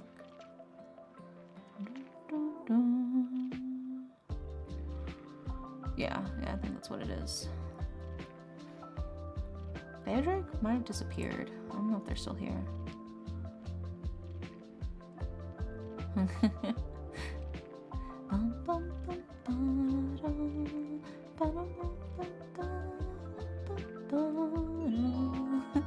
Thank you for the follow, Sandwich. Welcome in. Alright, I think Beodrake might have disappeared because I don't actually see them in the list. So they might have fallen asleep or something. Who's to say? Who's to say? But it is what it is. So we're gonna go ahead and skip Beodrake for now, and we will see Leonix. So you said you were waiting for Witchy Gremlin Leonix to give the reading to them, or did you want to go ahead and claim it for yourself? Because I don't know if Witchy Gremlin's here. Well, what do you want to do, Leonix? What's up?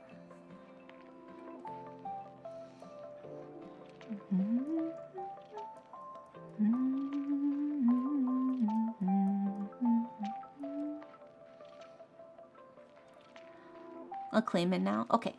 Okay, and you said you wanted a love reading?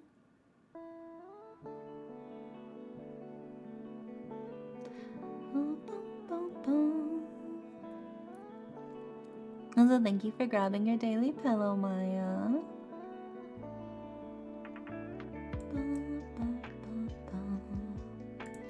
Yeah, okay. I got you. And you want an Oracle card too, right?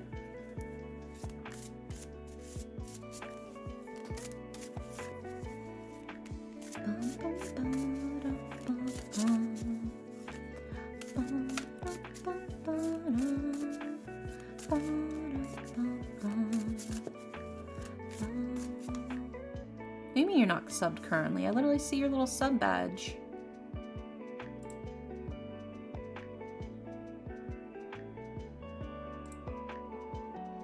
You were probably gifted a sub and you forgot about it. Look at next to your name, next to your sword. You got a little sub badge. Silly. I'm goober, it's okay.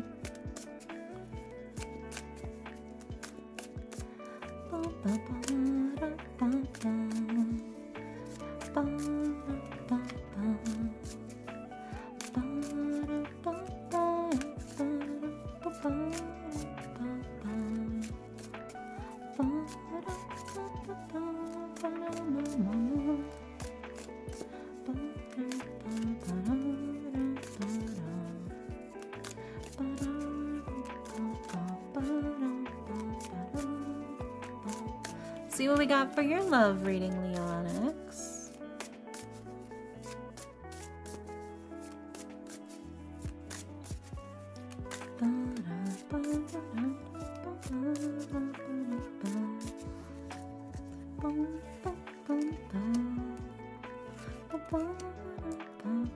Ooh. Alrighty, and let's grab your oracle card.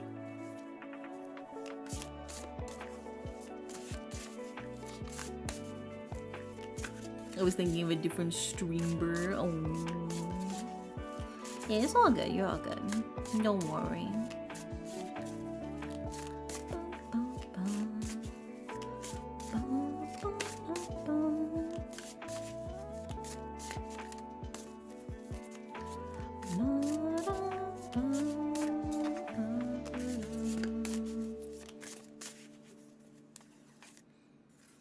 Oh, that's a good one. I do like that one for you.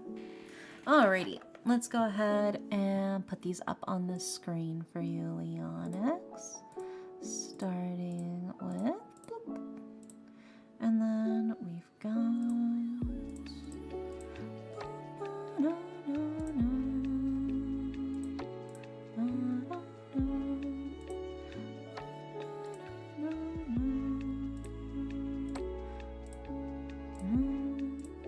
There we go.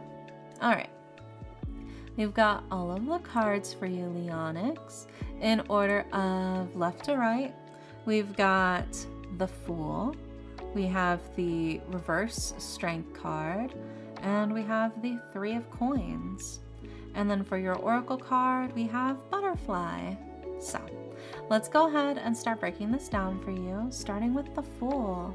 The Fool is somebody at the start of their journey. They don't really have a lot of experience with things, but they are really excited to see where life takes them. They're really excited to see where the wind blows them, you know, like this dandelion.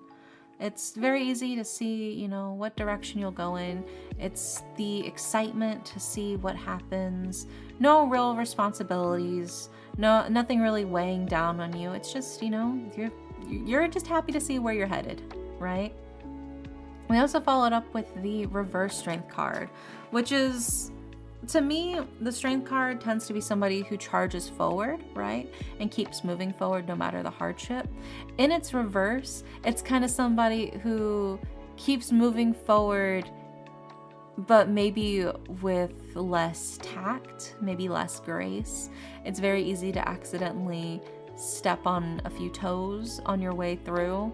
You know, not necessarily saying you're like a bull in a china shop, but maybe you're not as careful with watching your step, and that makes it a lot easier for you to knock things over or for you to trip yourself. Whatever the case is, it does feel very much like maybe you're not as careful as you could be as you sort of charge forward, and that's something to be careful of. And then we followed up with the Three of Coins. And the Three of Coins is a card of sort of honing your skills, right? Mastering a craft. In this case, it feels like this is a chance for you to gain experience, for you to gain understanding, right? So in terms of love, you probably don't have that much experience, which means you're probably going to fuck up a few things. That is normal. That is incredibly normal. You're probably going to be really fucking awkward. You're probably going to mess up some stuff. But I think the best way for you to handle this is to recognize that these are learning experiences. These are chances for you to fully understand, learn more about your preferences, learn more about who you are, what you want, and what other people want, and what other people like to do. It's okay to fuck up, right? You're inevitably going to fuck up. You're going to have awkward, weird ass dates. Trust me, I've had my own fair share of really awkward, weird dates. You're gonna, you know, fumble things. You're gonna say the wrong thing. It's gonna happen. It doesn't make you a bad person. It doesn't make you, you know, stupid. It's everybody does it, right? Before they gain, you know, all of the experience they have now, everybody who's been on at least one date has probably had at least one awkward date, right? That's just how it goes.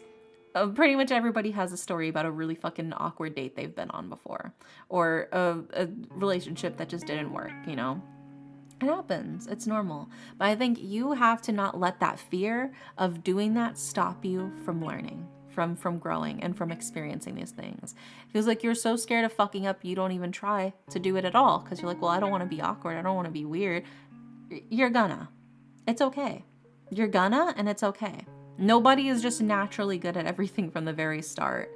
Like, I mean, you can think of it like, I don't know why I thought of this, but it's like kissing. It's like kissing. I've had some really fucking bad kisses from people who were not experienced, right? And it's fine. I can say this in jest now. But like, I remember one guy, we were like kissing and he did not know how to swallow his spit while we were kissing. And his spit started dribbling down my chin. That is so gross. Swallow your spit when you kiss. Swallow your spit when you kiss. But he didn't have that much experience, and it's fine. It's silly to talk about in hindsight, but that's something you learn. That's something you learn as you do it. You're gonna fuck up. It's okay. It's a little silly. People are gonna make a couple of jokes, but it's not that big of a deal. I like the hoarded chibis. Yeah, people are redeeming a lot of those chibis lately. They're invading everywhere. They're going crazy. But I think that's like the key thing here. No, you can't be just perfect right off the bat. You're gonna be awkward. You're gonna make mistakes. You're gonna be a little weird at first as you're sort of gaining your footing. You're gaining your ability, right? It'd be that way. But I think the sooner you recognize that you are going to be awkward on a couple of dates, you are probably gonna be somebody's silly story to tell a few years down the line, It's gonna happen, but the sooner you embrace it, the sooner you learn from it, and the sooner, you stop being as as awkward with it, You have to take the risk. I don't want to make people awkward or uncomfy, I know. But other people are also going to make you awkward and comfy, and that's sort of the key thing here. Also, hi, Crystallize. Welcome in. Thank you so much for the raid. The Wispy Theater is in town. Yeah. But I think that's the key thing is, as much as you don't want to make other people feel awkward or anything like that, other people are going to make you feel awkward. Other people are also going to cross your boundaries or do weird things, and you're going to be like, whoa, dude. But then that's how you also learn, like, hey, oh, I don't like when people do this. Oh, I'm not a fan of this. Oh, I like when people do this instead, You have to go through all of those weird, awkward learning and growing pains in order to fully understand and evolve. And I think that's something you just got to recognize. You got to look at it as gaining experience rather than failed dates. You're gaining experience. You're learning what you like. You're learning what you don't like. You're learning what you should do, right? That's the best way to observe it, right? And that's kind of what the cards are telling you is look at it as gained knowledge and gained experience, even the failed dates, right? And then that brings us to your oracle card, which is Butterfly, which is transformation. It's joy, it's beauty, and it's transience, right? It's taking the time for you to grow and for you to evolve, for you to become that beautiful butterfly, right? Like I always talk about, you start as a caterpillar, no experience, going through, you go into your chrysalis phase, you go into your little pupa, you turn into goop. It's really messy, it's really gross, it's not a fun time, but eventually you reform your mass and you turn into a butterfly, right? But you have to go through the goop phase. Everybody goes through the goop phase, all right? It's normal. You have to embrace you are going to go through the goop phase. And most people will be really, really understanding about your goop phase. The ones who aren't you don't want to be in a relationship with them anyways, Like, you don't want to date somebody who's going to be, mean. It's not a fun time. Most people are chill and understanding, especially if you tell them like, oh yeah, like I haven't really been on that many dates before, so I'll probably be a little awkward, but it's the sincerity of trying to do things that makes it attractive, not necessarily the pure sigma riz that your aura radiates or whatever, Honestly, those type of people skis me out way more than the awkward people who slip up and do some silly things, The people who pretend like they could get any bitch. Sorry, that's not sexy at all to me. I much prefer the fucking awkward people Way more, way more. But that's what I'm saying though. Is like this whole idea of like you're gonna be awkward. You're gonna be awkward. You're gonna be a little ditzy. You're gonna fuck some shit up. You're probably gonna say the wrong thing. You're probably not gonna recognize some things. That's okay. That's the name of the game, baby. That's just how it is. There's nothing wrong with that. You just gotta take the risk, you know, and learn from it. Because you'll learn from it. If you're open to it and you're like, I'm just gonna use this as a learning experience. Oh, yeah, okay. This is something that people really like. Oh, okay, this is something they don't really like. Oh, but hey, I took the risk here and it paid off. That's something to keep in mind for later. Oh, I did this risk. This one didn't really work. This one kind of fell through. Okay, keep that noted. You know? It's all about gaining that experience and that knowledge just from yourself. But I swear to God, if you take an alpha male podcast fucking course for like $4.99 a month or whatever that teaches you how to like bag any 10 you see, you're gonna fail. You're not gonna get any pussy that way. I'm sorry. You're just giving them your money for nothing. It doesn't work. It doesn't work. They pay strippers to stand in the fucking videos with them because they don't actually have bitches. I said it. I'm gonna become the Rizzler. But that's the thing though. The whole point of the reading is basically telling you like, you're gonna be awkward. You're gonna be a little weird. You're gonna be probably a little cringe. And that's okay. You're learning. And I think that's the best way you should interpret it. Don't think of the first date as a make or break thing as to whether or not you're going to fail love, right? First dates are supposed to be fun. They're supposed to be, this is a chance for you to get to see each other and get to know each other a little more. You know, you're so right. And you should say, yeah, I am. I'm like so right. And I should say it. That'll be $4.99 a month for me, please. I'm kidding. But it is like a whole thing of like, don't treat the first dates as such this like intense thing. You put way too much pressure on yourself. First dates are supposed to be fun. It's the second and third dates where you get to know each other a little more. You get to be a little bit more intimate. But the first date is just the getting to know each other phase. This is the letting loose, having fun. You know, it's not supposed to be serious, right? First dates are supposed to be chill. Oh, your stream seem really relaxing. Oh, thank you, Solid Spank. Welcome in. Yeah, we're giving some love advice right now. But yeah, first dates are supposed to be chill. They're not supposed to be stressful. It's a lot of indie dares. Yeah, there are a lot of indie dares right now. They're invading the screen. They keep spawning more of them. But yeah, I mean, I've been on first dates where I think one of my most memorable and favorite first dates was we drank raspberry mead and watched the fucking Monty Python and the Holy Grail, and we just hung out and we just like laughed. That was a first date, and that was probably one of my favorite first dates I've been on, right? Another fun first date I went on is we literally went to the grocery store and we bought cookie dough and we baked cookies and we just ate the cookies and like watched anime. First dates are supposed to be chill. They're not supposed to be some crazy thing. You're not supposed to feel intimidated. The whole point of the first date is that it's supposed to be a non-intimidating form of getting to know somebody. Bowling on a first date is so fucking underrated, dude. I love bowling on a first date, especially because you go over to the people like, hey, can you put on the bumpers on the bowling alley for us? And then you use the bumpers to like do like edge shots with the bowling ball so it bounces between the bumpers until it hits the end of the lane. That's the good shit right there. That's that's the fun thing to do if you ever do bowling. But there's like a lot of ways you can make things looser and easier and more fun, right? First dates are supposed to be the non-intimidating way of getting to know each other. But there's like this weird thing of like, oh my God, like, ugh, you have to be so uptight. Don't be uptight on your first date. Don't be nervous. If it happens, it happens. And if it doesn't work out, it doesn't work out. But you just gotta recognize it as like XP, leveling up your charisma, you know? That's the best way to think about it and to look at it. And then you'll be bagging all the pussy, you know, or whatever. I don't know. I'm not an alpha male. But yeah, I hope that helps, Leonix.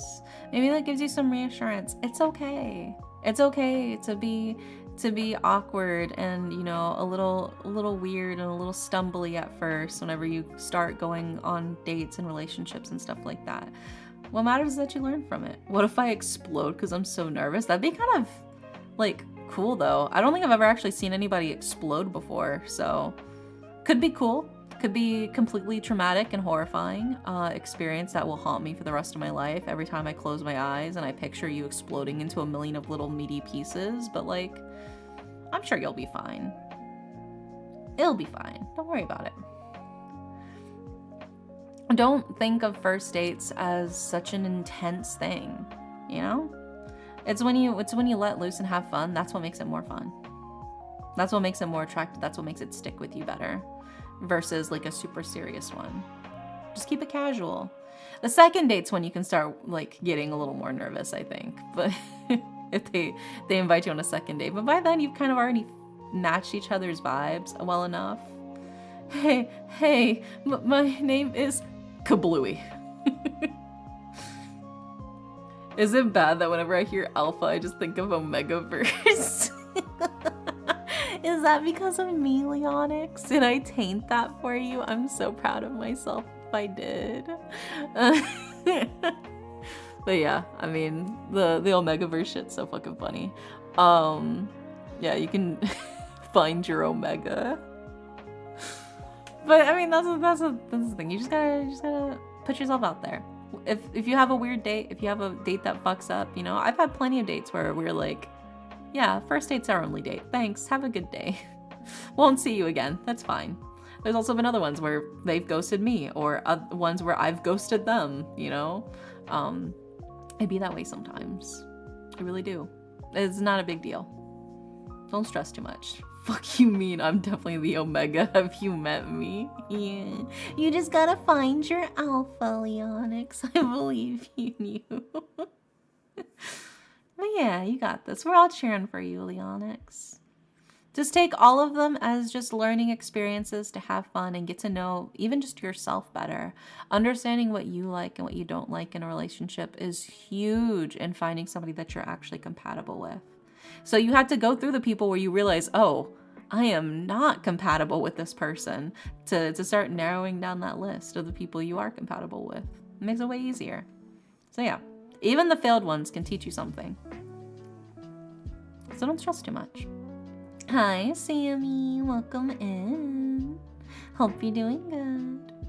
But yeah, you got this, Leonix. I believe in you. Yeah. All right. We're doing a final call for Bea Drake. Bea Drake, are you here? Speak now or forever hold your peace. Otherwise, we're going to raffle off your slot to somebody else. So, Bea Drake. And while we wait, I'm going to finish the rest of my cold coffee.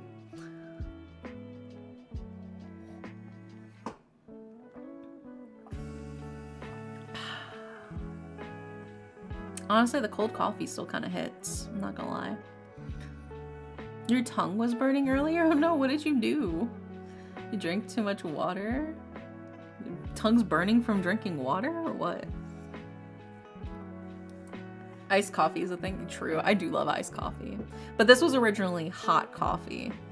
This is hot coffee that turned cold, not iced coffee. So, different. But it's still good.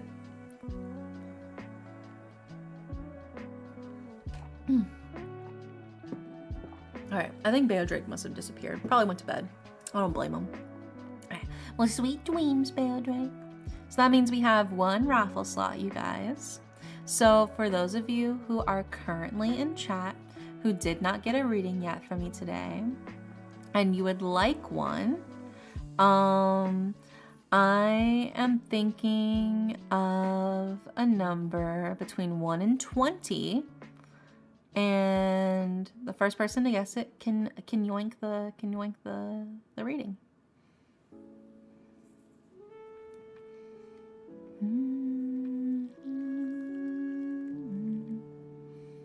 It was 17, Jacob. Holy shit. It was 17. Congrats, Jacob. What would you like for your reading, Jacob? They already got it. It's already been claimed. You guys can stop guessing numbers.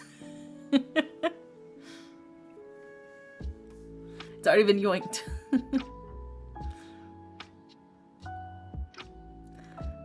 Oh my god, summoning more of the Dares.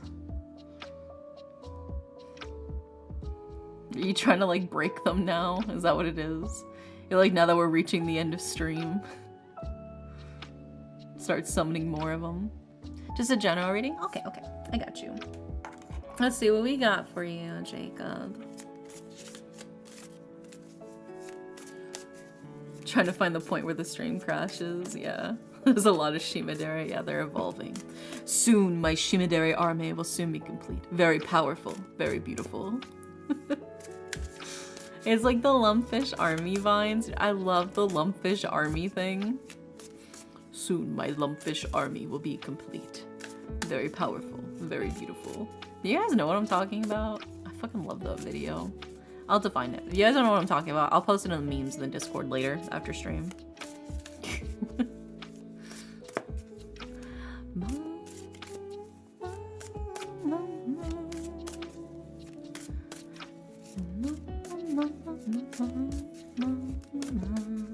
No, you don't know what I'm talking about? Okay, I'll post it later then. I'll find the videos for the lumpfish army. And then you'll understand my memes and references and you'll think I'm so funny.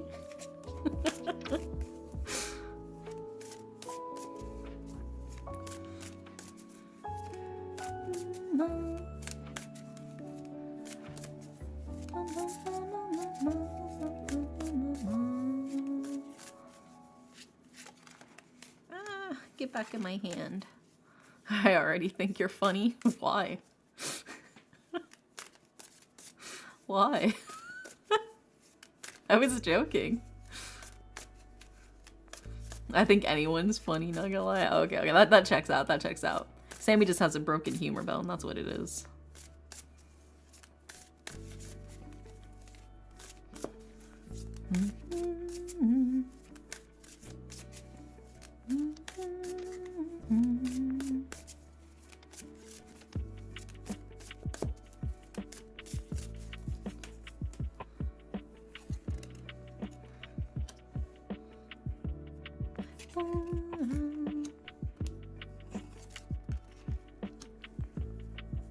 Okay, got all the cards. Let's just flip them all right side up because they were all upside down. So we're just gonna flip them all right side up. There we go. Interesting reading. Interesting.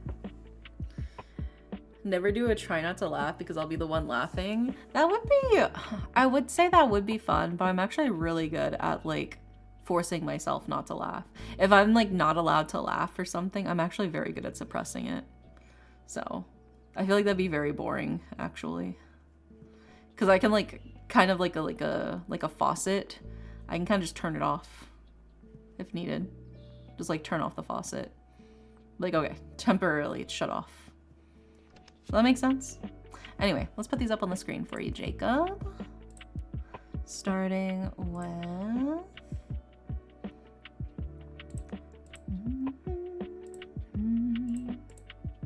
And then we've got...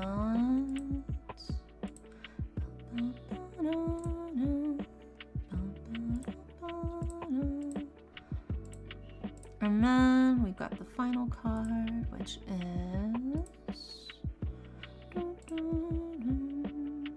There we go. Alrighty. We got all of the cards for you, Jacob, for your general reading. So in order of left to right, we have the Empress, we have the Eight of Cups, and we have the Seven of Swords. So let's go ahead and start breaking these down for you, starting with the Empress. The Empress is very caring, very nurturing, but also somebody who's very creative. Somebody who wants to create and bring things into this world. Somebody who wants to basically help make the magic happen. This can be in a variety of ways, but basically there is this sense of like wanting to bring things to life. right? But we have the Eight of Cups, which is a really interesting one to have here, because the Eight of Cups is a card of like, things aren't really working out. It feels very much, how to describe it, like a lack of fulfillment. Like, you're not really happy. You kind of keep trucking, you kind of keep trying to move forward because you're like, maybe it'll get better if I just keep sticking with this. But the Eight of Cups is a card of like, you gotta cut your losses, man. You're not happy doing this. It's not bringing you joy. You just gotta, you know, the well's poisoned. It's time to move on. You're currently in what's called the sunk cost fallacy. The idea of, well, I've already invested so much time and energy into this, so if I stop, I'll have lost all of that time and energy, so I have to keep adding more until it eventually pays out. Don't. That's the sunk cost fallacy. You just gotta cut your losses. Right now, cut your losses. The sooner you cut them off, the less you'll keep having to invest in this and to keep trying to keep it afloat. It's sinking. Just cut the raft, move forward without it. It sucks because nobody really wants to have to just recognize that this isn't working and move forward without it, but because especially if you spend a lot of time and energy or even money into it, but it's not working. And sometimes you just gotta move forward. You just gotta be like, damn, that sucks, and just move on, pick up and move, and find a different place to start putting your time and energy and effort into, because this one ain't it. This one isn't it. And it feels like you kind of know that it's not it and it's not working out, you know? And then we followed up as well with the Seven of Swords. And the Seven of Swords is, again, the sense of like struggle, and like sort of ill-advised confidence, this sense of like a foolhardy plan. Things aren't really working according to Keikaku, and it feels like maybe you're stumbling a little bit, and you can kind of feel that you're stumbling. There's this feeling of almost danger nearby. I'm not necessarily saying it's dangerous, but there's this feeling of like things aren't where they should be. There's knives around the corner you got to be careful for, you know. Somebody strapped a knife to the Roomba and now it's going around the house and you don't know where the Roomba is in the house. You're kind of on edge, you're kind of on guard, you know. You have to avoid Stabby the Roomba. But there is this feeling of like you want to do something, you want to create, you want to bring life and energy and love into this world, but things are not going according to plan. It feels like things are falling apart, but you keep thinking, if I just stick this out and keep trying to do this, redirect your energy. Redirect your energy, right? Rather than keep pushing forward into a direction that you know hurts, because you think that eventually you'll reach the end of that pain. Just like step off of it, right? If you keep running on this treadmill while you're exhausted, just step off the treadmill. Go do a different gym equipment, you know? Not every day can be leg day. Like, it's okay. It is okay to invest your time elsewhere. Maybe you feel like right now it's a loss if you give up on it, but you can still take that knowledge and experience and all of the things you have gained from that and just invest it elsewhere. Nothing you've done is ever truly a lost cause, even if you give up on it, right? Taking the time to learn a skill, even if you don't fully develop or master that skill or whatever, is ultimately going to be beneficial to you in some other way. You know, this is the single most accurate reading I've ever had. I mean, to think of it like this way, right? Let's say you decide, I'm gonna pick up chess. I'm gonna become a chess grandmaster, right? Let's say that's like your thing, right? So you learn chess. You pick up a few moves, you pick up a few books, you read about it, you try hard, you can't break through. There's pretty much no hope of you becoming a chess grandmaster, but you've already bought the boards. You're like, but I've already bought the boards, I've already bought the books, you know? I have to keep going, I have to keep pushing, even though you're not really growing any further from that. But then maybe you look over and you see poker and you're like, oh shit. You know, I'm not actually having fun doing chess, but let's try poker, right? So you pick up poker and then you use what you've learned from chess. You learn the strategies, you learn how to read people, you learn how to call people's bluffs from chess, from learning those things, and you apply it to poker, right? You use your strategies for that. And then suddenly, oh, wow. Even the things that you spent that time and energy on in chess maybe aren't useful for you in chess, but they're useful for you in something else, right? That's just an example, but that can be applied to like a lot of different things.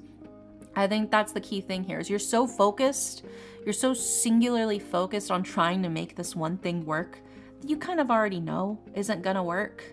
And you kind of already know in your head that it's kind of doomed to fail. But you're like, but if I keep just trying to push through, I'll push through. You don't have to push through, just give up.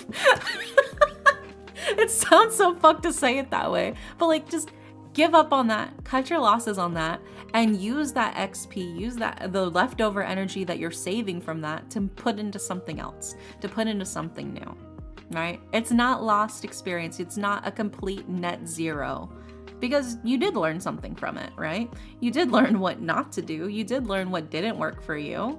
And now you can use all of the things you have learned from that to put into something that may actually end up working for you later, right? Also, thank you for the follow, Solid Spank. I appreciate you. But yeah, I mean, I think that's the key thing here is it's okay to give up. It's okay to cut your losses. It is okay to recognize, hey, this thing isn't working out for me. I'm gonna go invest my time somewhere else, right? Instead of trying to force your way through something that feels like you're stepping on Legos every time you walk through to try to get to it, you know? Instead of just walking directly on the Legos, why don't you take a detour to go to the broom closet and sweep them up, you know? You don't have to step on the Legos. It feels like you've convinced yourself, well, I've already been stepping on these Legos every day for the last like 20 years, so eventually, my feet are become callous and I won't even be able to feel the Legos anymore and I'll be reaching the exit. Brother, just turn around and grab the broom. You feel like you're taking it at zero because you're going in the opposite direction. But really, you're making it so much easier for yourself to do something else. You don't have to keep stepping on these Legos.